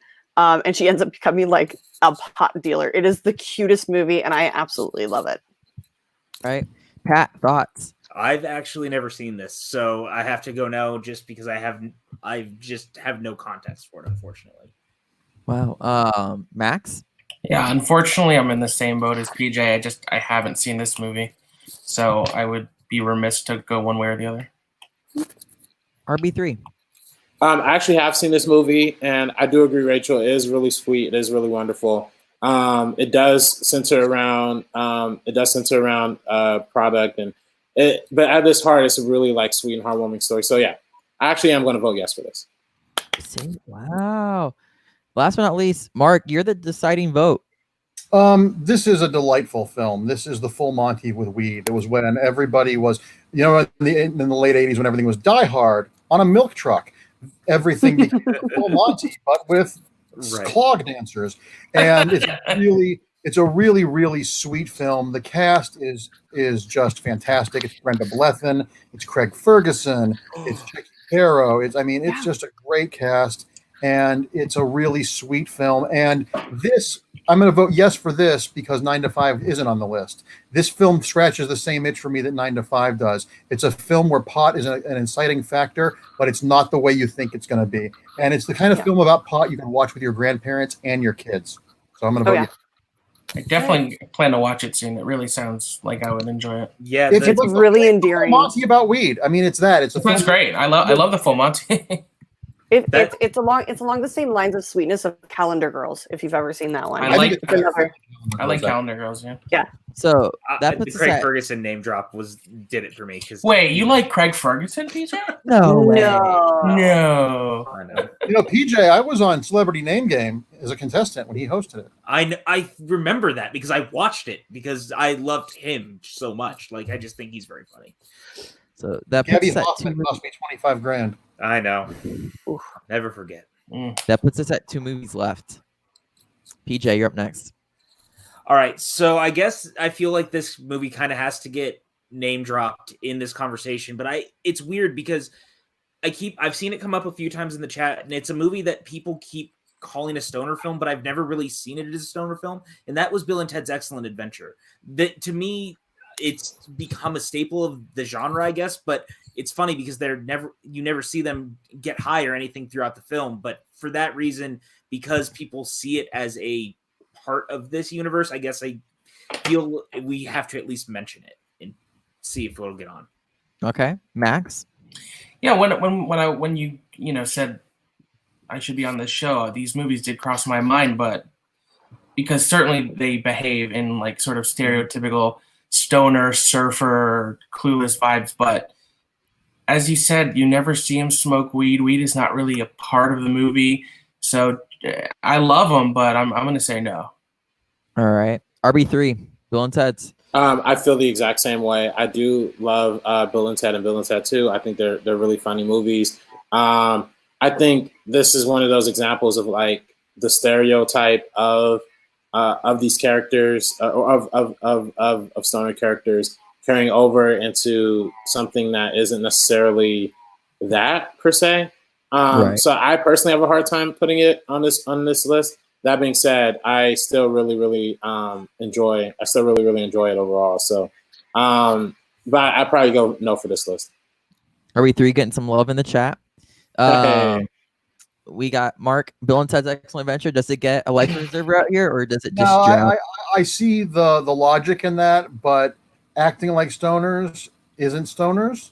And truthfully, when I was a kid, before I had ever smoked weed and saw this film, when I was in junior high school or whatever, I just thought they were dumb Valley guys. I never got the stoned part of it. That was, that was as subtle as it can be in a Bill and Ted movie. So a very fun film, a very, very fun film, and a very influential film. But I don't think it fits on this list. Maybe in the top 20, but no. All right, Rachel, it's gone. But what do we think? I say no to this the same way that I said no to Fast Times, because it's not about like it's not a driving factor. Like, they're great stoner characters, but like you never see them smoke. They never reference it. I don't I love it, No. and I'm very, very, very excited for the next one. However, Mark, you're up next. What deserves to be in the final 2 spots? Mine is going to be a film that has a big presence of marijuana in it, and is a film that is delightful to watch when you're stoned. And it is Mel Brooks' History of the World, Part 1. Yes. Which is delightfully crazy and filthy and gleeful. It is the closest thing to Mel Brooks making a John Waters film. And there is a huge sequence in the segment with Gregory Hines when they're in ancient Rome and they're being chased by the centurions in their chariots. And Gregory Hines goes, "You smell that?" And he finds a field of marijuana and makes a giant, like couch-sized joint that they light up. And as they're driving, the smoke causes all the other centurions to get stoned. They have a dance number, and they're all like walking around and licking trees and stuff. It's a very, very important part of the film, and the film feels like you're stoned. So it is a servant. Pot is not the driving force behind this film, but it's a big supporting character, and the film is like the perfect film to watch with your friends when you're high and just want to laugh. All right, Rachel. Yeah, I'm all for it. Yeah, sure, why not? Okay, History of the World. PJ, does it sneak in on the list? Oh, it definitely does. This was one of those ones that I had thought of right away because that sequence Mark is talking about is one of my all-time favorite comedic sequences ever. And I love Mel Brooks, and I think having his inclusion on here is just very important to me. So, yes, absolutely. It gets on the list, but Max, what do we think about the History of the World Part 1? I'm a Jew. I'm never going to vote against Mel Brooks. It's a yes. Are they going to take away your yarmulke? Yeah, they would. Do we make this unanimous? What'd you say? I said unanimous. Unanimous. Why did you guys have to say anything? It was so perfect. It's Now he's gonna unanimous. tweet about Carol it. and Demarco go to White Castle. Oh He my actually God. said that phrase. Tim Franco agrees with us and our love for the giant joints. Yeah. But anyways, RB3, what do we think about the History of the World Part 1? I actually haven't seen this one. I haven't seen this Oh, one. So, dude. yeah. Immediately when we're done, you will pee yourself. It is. I quote this movie every day since I've seen it 37 years ago. Wow, that's high recommendations. I mean, I got it. I got to check it out. I'm going to probably watch it after we're done too because it's awesome. Yeah, it's incredible, dude. All right, so we have one last film that sits here, one last spot to make our top 15. Max, you're first. What do you think deserves a spot? So I'm gonna go with Easy Rider, directed by Dennis Hopper from 1969. There's that scene where they're camping and they introduce that guy to weed, and he's a little scared. And then he tries it. And I feel like even though it may not be immediately thought of as a stoner movie, the sort of counterculture, drug use and marijuana use throughout the movie. Plus, it's just a classic film with Peter Fonda and Dennis Hopper. So that's where I'm going. RB3, you're a film student, so you must have seen Easy Rider. What are your thoughts? Seen Easy Rider many times. I'll be honest, that one didn't necessarily come to me right to mind, but as you mentioned it, I definitely understand where you're coming from. To me, I've always seen it as a counterculture movie. I guess it would count. I guess it would count as a stoner flick. So I do have two on my list, but there's no way that either of them are making it. And at this point, I got the majority of my list already on here. So I'm just gonna vote yes for this one. Okay, we have two yeses for Easy Rider. Mark, what were we thinking? Once again, there's a definite drug aspect to this, but for me, I don't. When I think stoner movies, I think they're doing mushrooms and peyote out in the woods. With one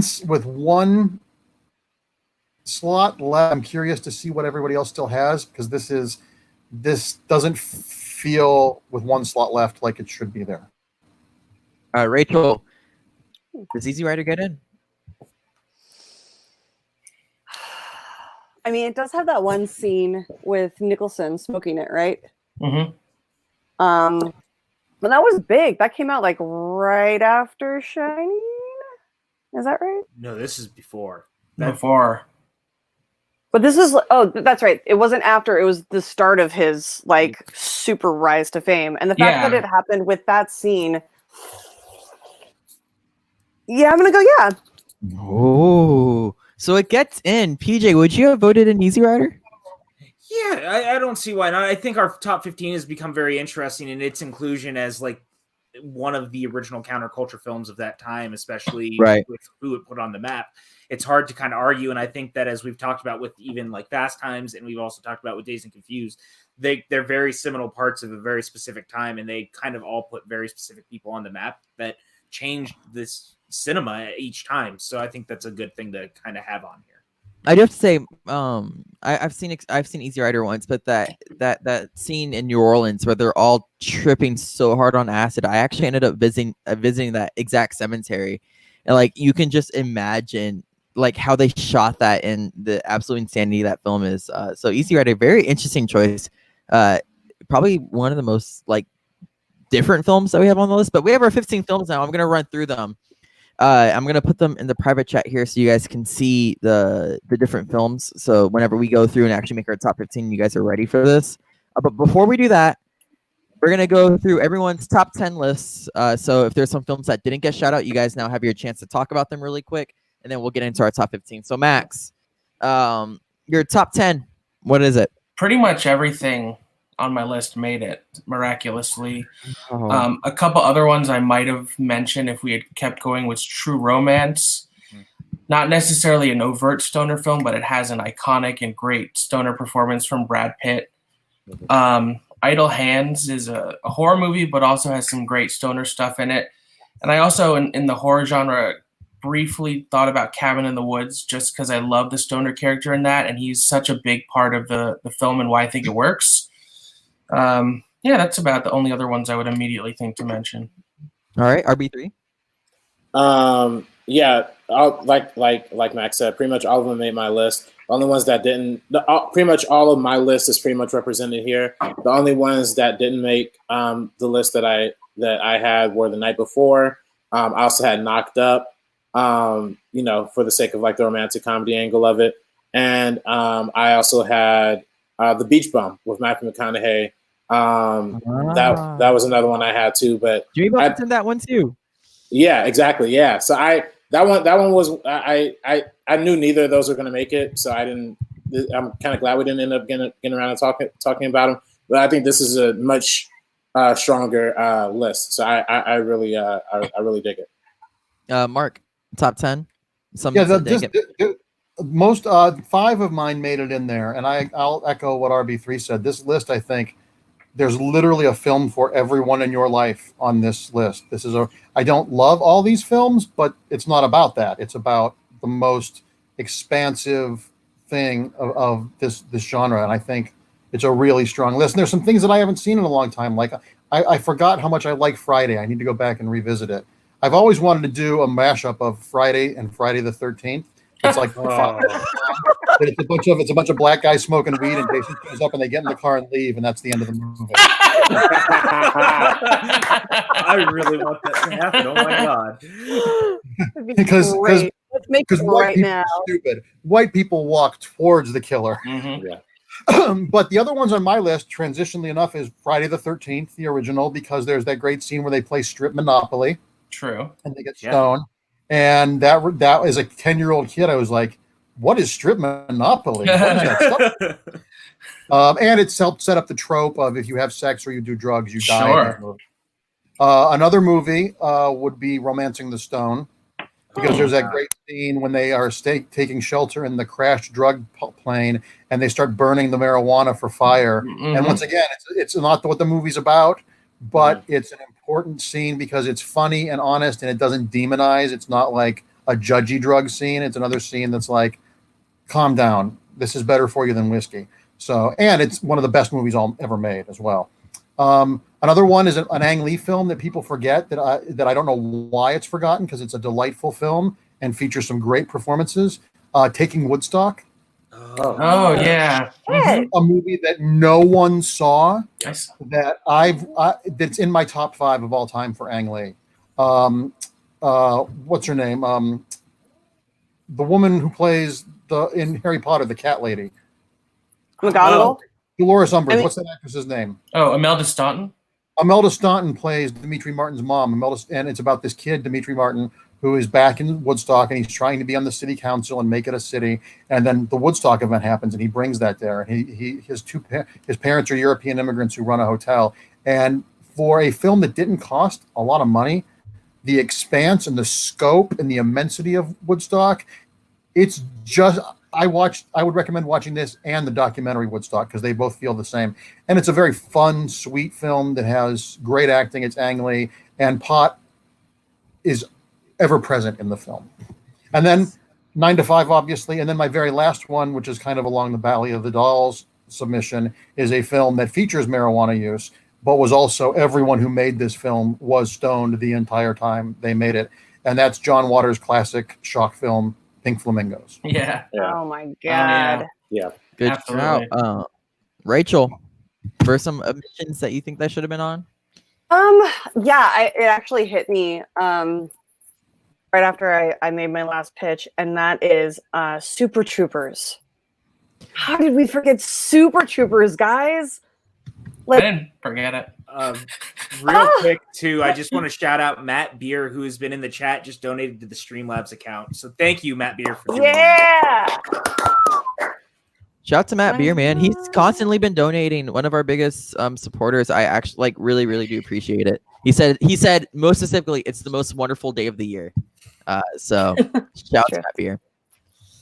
Anyway. But I think Super Troopers would definitely fall under a stoner comedy. It's literally the entire plot is about weed and them making their giant drug busts and busting the like it's all about weed, and they get stoned with the Europeans that they pull over.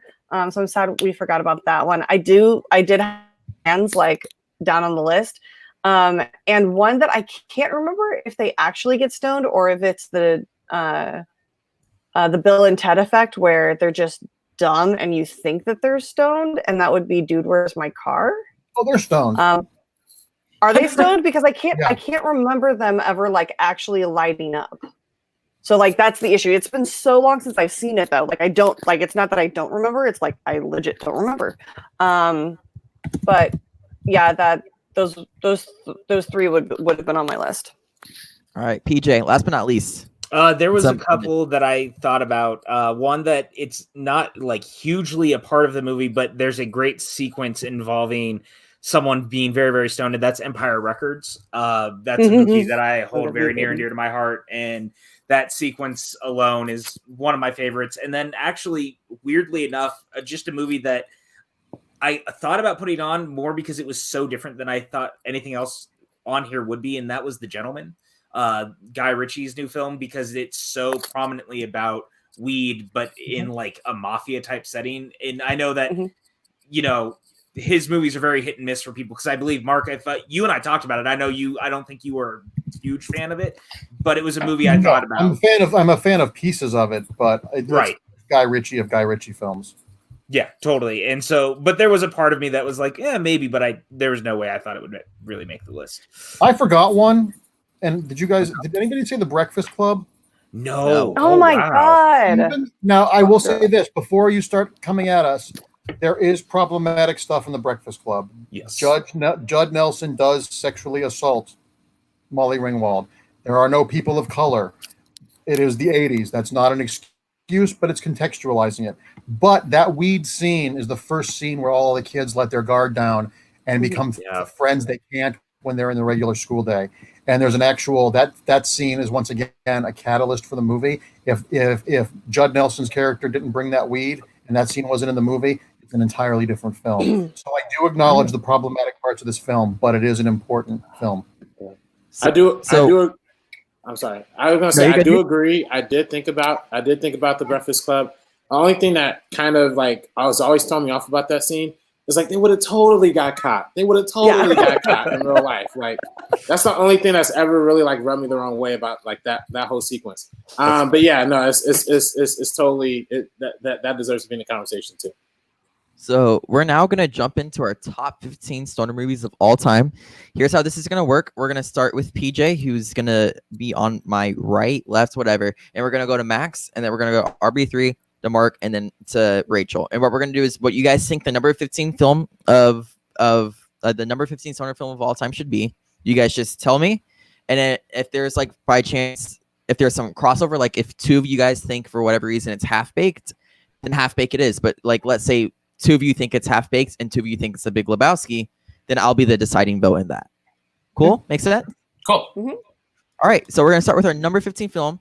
The films that are left for the audience at home, we have Reefer Madness the Musical, Pineapple Express, How High, Smiley Face, Friday, Harold and Kumar Go to White Castle, Fast Times at Ridgemont High, Dazed and Confused, Half Baked, Beyond the Valley Dolls, The Big Lebowski, Cheech and Chong, Up in Smoke, Saving Grace, History of the World Part 1, and Easy Rider.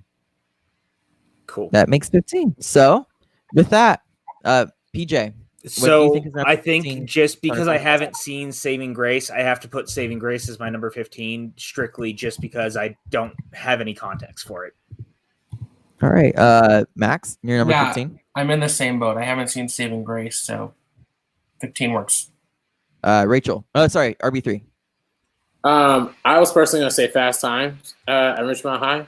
Not because 15 in quality, but 15 in terms of content.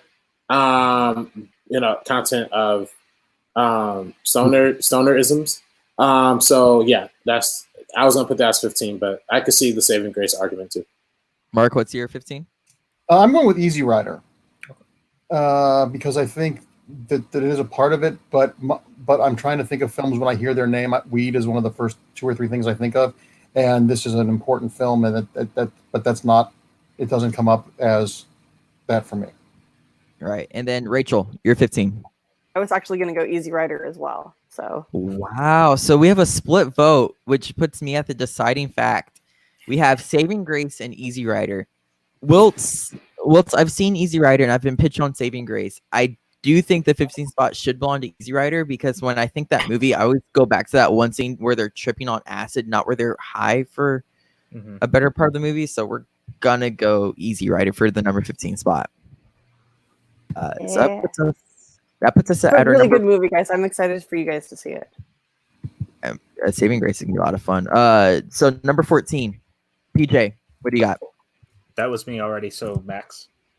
Oh, Max, 14. It's fine. What'd you say? What do you think is the 14 best? No, what did PJ say? It's your first pick. It's your turn. Oh, I start. Oh, well, I'm gonna stick with Saving Grace then because again, I haven't seen it. RB3.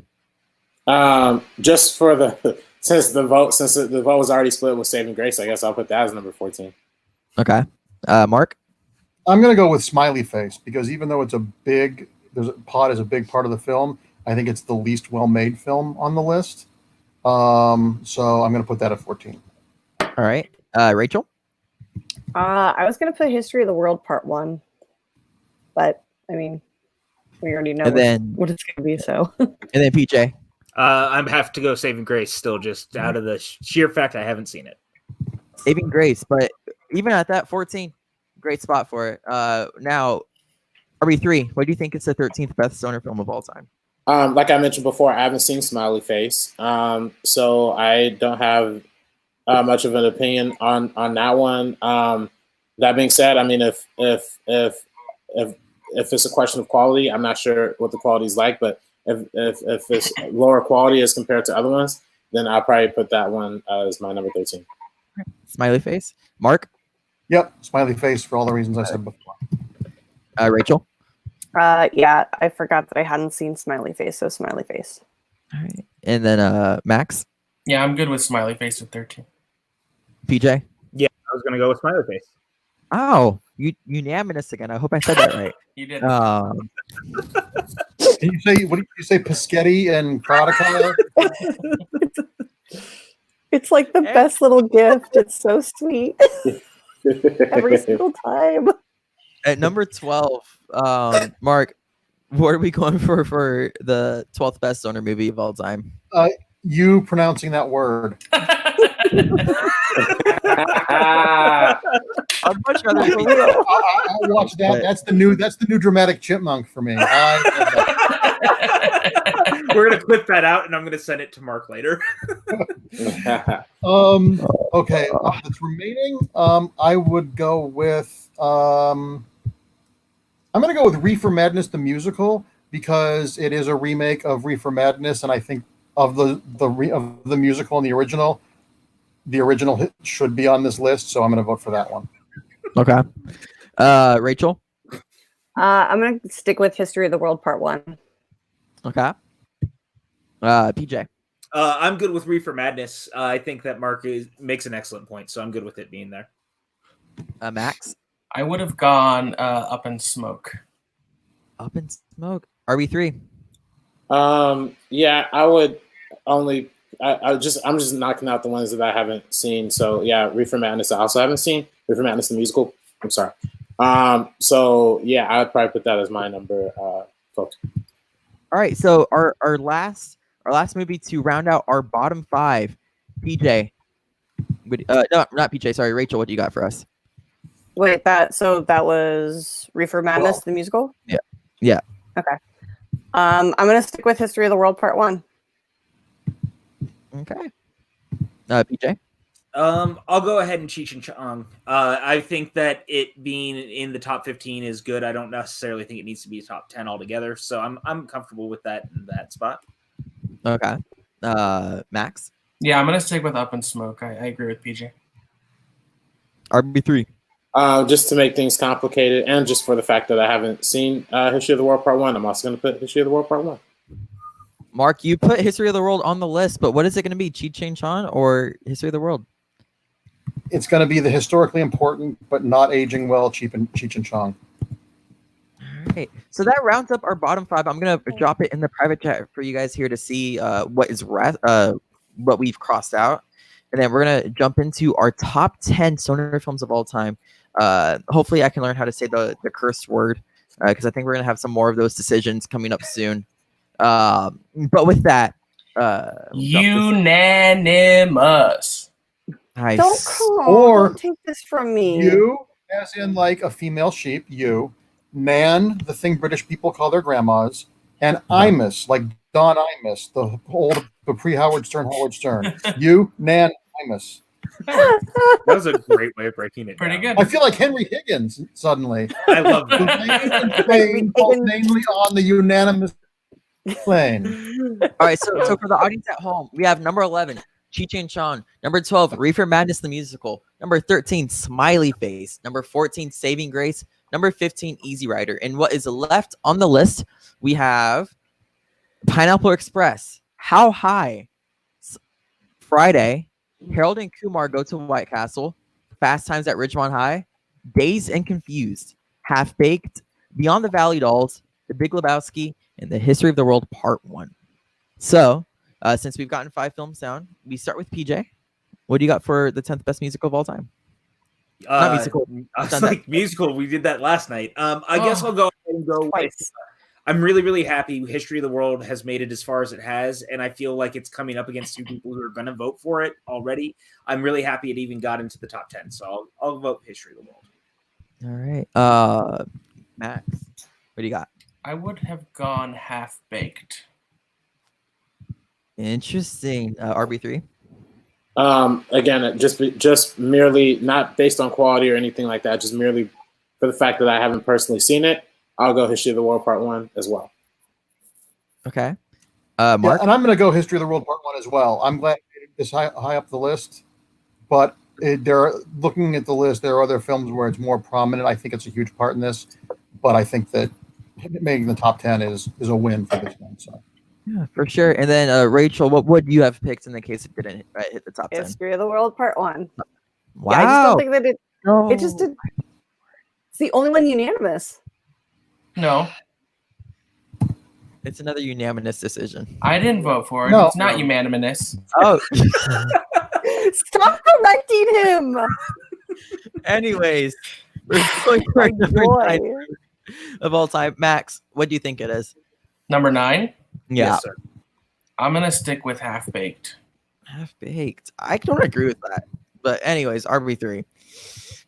Now we're getting into territory of movies that I have seen, so this gets a little weird. I'll probably personally go with Harold and Kumar, honestly. Okay. Andreyko? I'm gonna go with Pineapple Express. Ooh, interesting. Okay, Rachel?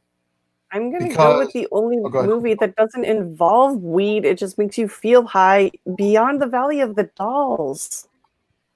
There's a ton of weed use in that movie, actually. Yeah. I haven't seen it in a very, very, very long time, nor has anybody else for that matter, I think. Pat, it seems like we're all at split ends here. So you either make things really difficult or you could help push us out in the right direction. Where are you going for?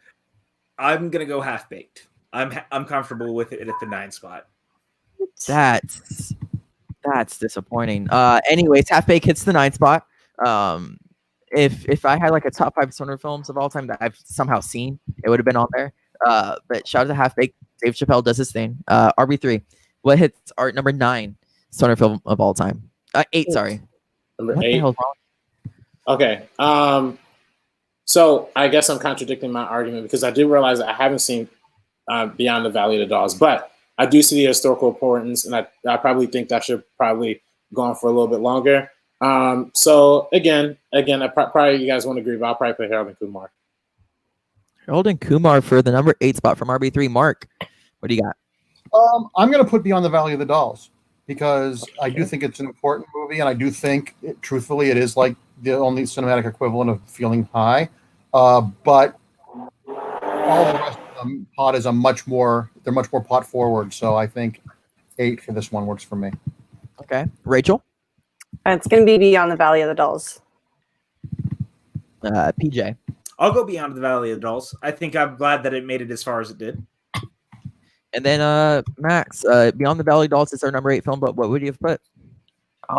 Let's go Beyond. I mean, doesn't really matter, but Beyond the Valley of the Dolls is good at number 8. All right. Mark, what do you think is our number 7 stoner film of all time? I'm going to put How High because the ones we have left are all big hitters, and How High is the one I have the least argument for. So that's How High for me. Okay. Rachel? I got to go Fast Times at Ridgemont High. Pop doesn't have that much to do about the story. It just implies Spicoli is like a super stoner and he's only like a portion of the show. So I'm going to go with Fast Times at Ridgemont High just for the lack of overall presence of Pop. All right, PJ. I'm going to go How High as well. I can't go against Spicoli just yet. I think that he's much too influential overall in this pantheon of pop culture to let him go already. All right, Max. Yeah, I would also go with How High. I think it's a good spot for it. How High takes the cake. RB3, what would you have voted for? Again, I guess I don't like Harold and Kumar as much as like the rest of you guys do, but I would have been cool leaving that at number 10. Honestly, like I've always loved that movie, but I never thought of it as the same level. I guess I grew up with like these other ones a little bit more. But yeah, I would have probably went with Harold and Kumar again, and I'm probably gonna keep saying that for a while, honestly. So to round out our bottom 10, we have our number 6 of all time. Rachel, what do you think it is? I'm going to go with Fast Times at Ridgemont High for all of the reasons that I just said. I wanted it at number 7 for. All right, PJ. So this is where it gets real interesting because there's all sorts of things. I would be happy just getting Pineapple Express this far, so I'll just go Pineapple Express. Okay. Max?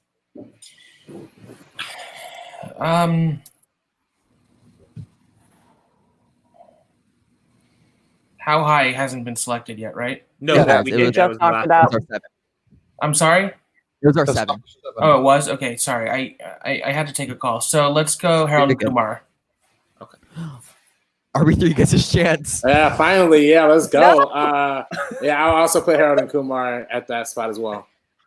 Mark, do you spice things up, or does Harold and Kumar become Pineapple Express? I think Pineapple Express is an important film, but I don't think it was revisiting the pot films of the past. It wasn't breaking new ground. So I'll put Pineapple Express. So that puts me at the deciding vote between Harold and Kumar and Pineapple Express. So here's the thing. I have never seen Harold and Kumar, but I know I hate White Castle burgers. And I know that when I watched Pineapple Express at an age too young, I loved the shit out of it because I loved pineapples. I don't like White Castle either. So we're going for Harold and Kumar at the number 6 spot. Ooh, controversy. Yeah, that's the most controversial pick of the night, I feel like.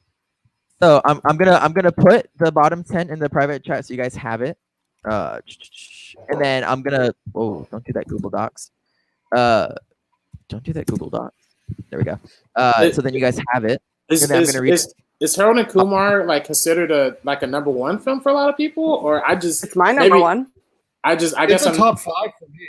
Maybe top on this list, top 3 for me. So on this list, top 3. Okay, so I guess I haven't been around enough of the discourse around this movie to know that, but I've always seen it as cool, but not as cool as maybe some other ones. So anyways, our top 15, we have Easy Rider at 15, 14 Saving Grace, 13 Smiley Face, 12 Reefer Madness the Musical, 11 Cheech and Chong, 10 History of the World Part 1, 9 Half Baked, 8 Beyond the Valley of Dolls, 7 How High, 6 Harold and Kumar Go to White Castle, and what is left on our top 5 for all time is Pineapple Express, Friday, Fast Times at Ridgemont High, Dazed and Confused, and The Big Lebowski for the top stoner films of all time. So we start back with PJ. What is it in the number 5 hole? Okay, Pineapple Express. I love it to death, but you have gone far enough. I'm going back to Pineapple Express. This is more than high enough. Let's go. All right, Max. I will also say Pineapple Express. I love this. I'm probably going to watch it tonight, but 5 is we're saying it's the 5th best stoner movie of all time. I think that's appreciable. RB3. I am going to use the Rachel argument for Fast Times in Ridgemont High, and the fact that it's just not, it's really just one supporting character and not the whole movie for me. And I think a lot of the movie that I connect to is the stuff that doesn't revolve around Spicoli necessarily. So that's why I put it as number 5. Okay, Mark. What number are we at? 5? 5, yes. Or 4? 5. 5. I'm gonna go Pineapple Express because I feel that even though Spicoli is a part of an ensemble, he is the character. He's the face of that movie, and I think that if you remove him from the movie, that you don't have a movie. So I do think that that's an important film. So, and I think Pineapple Express is fun and charming, but it just feels sort of like a remake of a Cheech and Chong film. So I don't know how much ground it broke. So Pineapple Express for me. All right, and Pineapple Express becomes our number 5 stoner film of all time. But if Rachel, if you had a choice, what would have been? Fast Times. Fast Times at Ridgemont High. Interesting. So that spices things up. We start with PJ there. So we go to Max. What's number 4 stoner of all time? Now I am going to vote for Fast Times at Ridgemont High. All right. RB3. Same thing. Fast Time at Ridgemont High. Same argument as I made before. All right. Mark. I'm gonna vote for The Big Lebowski for this one. Fair enough. Rachel. I'm gonna go with Fast Times. All right, and that rounds out our top 4. Our as we're approaching top 3, that's our number 4 film. PJ, what would you have voted in the case that you got to? I would have gone with Big Lebowski. All right. I will say though, I am very happy a Jimmy Buffett song made it this far into the best stoner films of all time. It's kind of all that matters to me. I've never been stoned enough to listen to Jimmy Buffett. So next, we're gonna go with the number 3 best stoner film of all time. RB3, you get to kick it off. What is it? Yeah, I personally would probably rank this movie a little higher, but I can see where the climate is going, and honestly, I'm cool with this film being at a strong number 3 spot. So I'm going to go with The Big Lebowski. Okay. Mark? Yeah, same with me. Big Lebowski. Rachel? Big Lebowski. Max? Big Lebowski. Oh no, PJ. Lebowski. God, this is a unanimous decision. Every time, it's so good. Every single time. We do what we can. And then we are now down to the last two stoner movies of all time. So what we are doing here is we will be voting for our number one stoner film of all time. What you guys think is the best. And right now we're in between Friday and Dazed and Confused. So think of your choices. Think what you think is the best. We're going to start with Mark on this one. What is the best? They're both fantastic films. They're both they're diverse films. It shows how weird different films about pot can be. But as far as having like staying power and being about more than just smoking weed, I have to go with Dazed and Confused. It's like the Robert Altman of stoner comedies, and I love any movie where you got 15 main characters. I'm in for. So I'm going to go. It's a photo finish, but Dazed and Confused just by the thinnest of margins. Okay, Rachel. I'm gonna have to counter that, honestly. I think that Friday has had a longer, more I don't want to say more deep, but I think it's had a more permanent effect on the culture at large. It's also just one of the best movies ever made, so I have to vote for Friday. All right, we're split 1-1. PJ, where does the tide shift? For me, Dazed and Confused is the number one. It just is. Interesting. Max? I would also go Dazed and Confused. It's All splitting right. it's splitting hairs, really, and what Mark said I think is really pertinent in that it does show how quite different stoner movies can be. But I've always loved Dazed and Confused. And last but certainly not least, RB3. What would you have voted for the number one stoner movie of all time? Yeah, well, it looks like Dazed and Confused is the number one. I would have voted passionately for Friday. Friday is a movie that I grew up with. I watched so many times when I was young, and even to this day. I think the comedy for something that is so specific is actually like very universal. It represents a community that I've been a part of. I'm from Compton. It represents South Central. It represents everything and honestly, as much as I love movies like Boys in the Hood, I honestly think Friday is a much more realistic and a much more worthy hood movie than Boys in the Hood.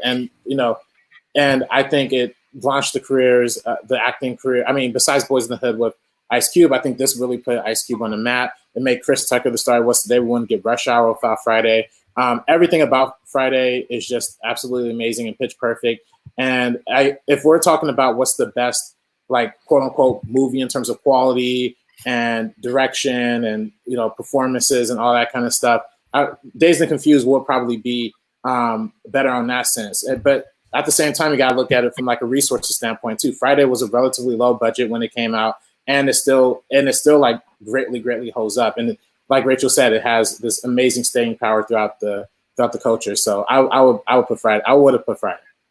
Yeah, I gotta say I would have put Friday too, but even then, it's a really strong list. Especially that top 5 is like some really good movies. Dazed and Confused, Friday, The Big Lebowski, Fast Times at Ridgemont, and even to the likes of Pineapple Express, all really great movies, so to speak. But with that kind of closes out the show, and we can give you guys a chance to plug yourselves. Where can the good people find you guys? So we're gonna start with Marc Andreyko. Where the hell can the good people find you? I'm on Twitter and Facebook, and I just did the horror movie exhibition Schmodown. I don't know when that's going to be up on the Patreon. And other than that, trying to stay sane while all this craziness goes on. Hell yeah. RB3? You can find me Twitter, Instagram, @Director RB3.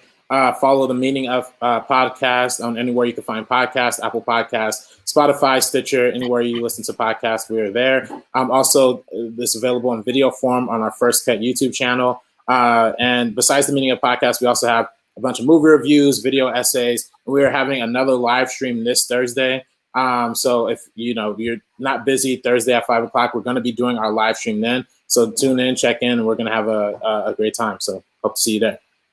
All right. Rachel, where can the people find you? Sorry, I pulled up my calendar. I'm like, where can you find me? Thursday at 7 p.m. We're doing my third episode of Movies, Music, and Mayhem.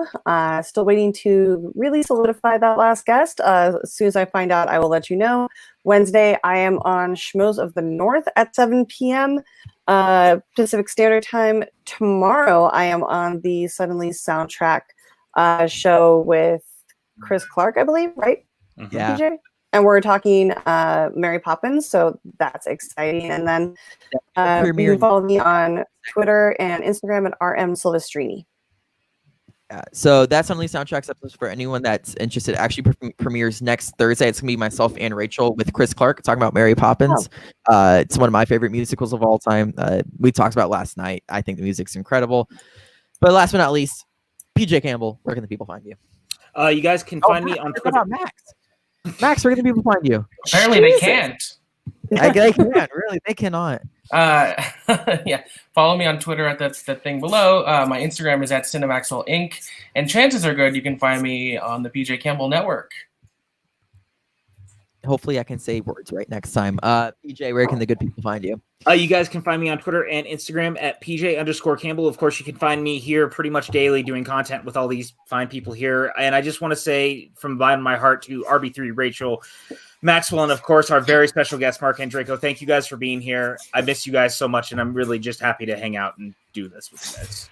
And a couple of quick announcements. We're watching tonight another stoner movie, DuckTales the movie.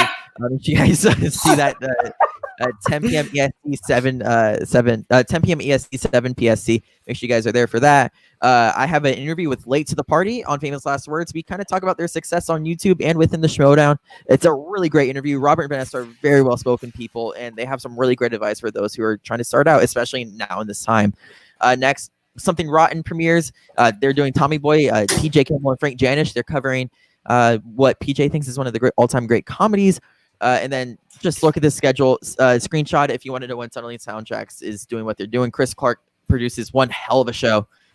And then on, we got Thursday, Friday, we got Mark Ellis watching Young Guns 2. We are finally squashing Pat Hogue's and Frank Janish's beef about Young Guns. Pat Hogue will finally see this movie. And we have Mark Ellis on to watch it with us. I'm super pumped for this. And then last but not least, probably a stoner himself, Tom Dagnino is playing Cards Against Humanity during Family Game Night, along with Tim Franco, who's shooting a Bond exhibition match, as he said in the comments.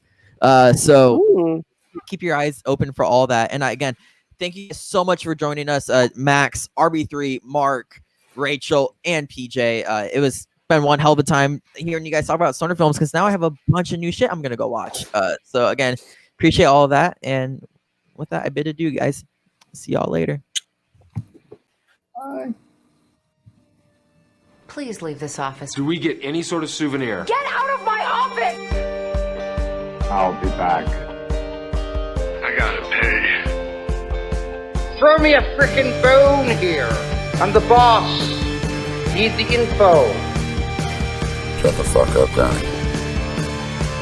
Heavy is the head that eats the crayons. I'm gonna take a nap. See you in 10 hours. Dude, I almost had you. You almost had me. You never had me. I like your style, dude.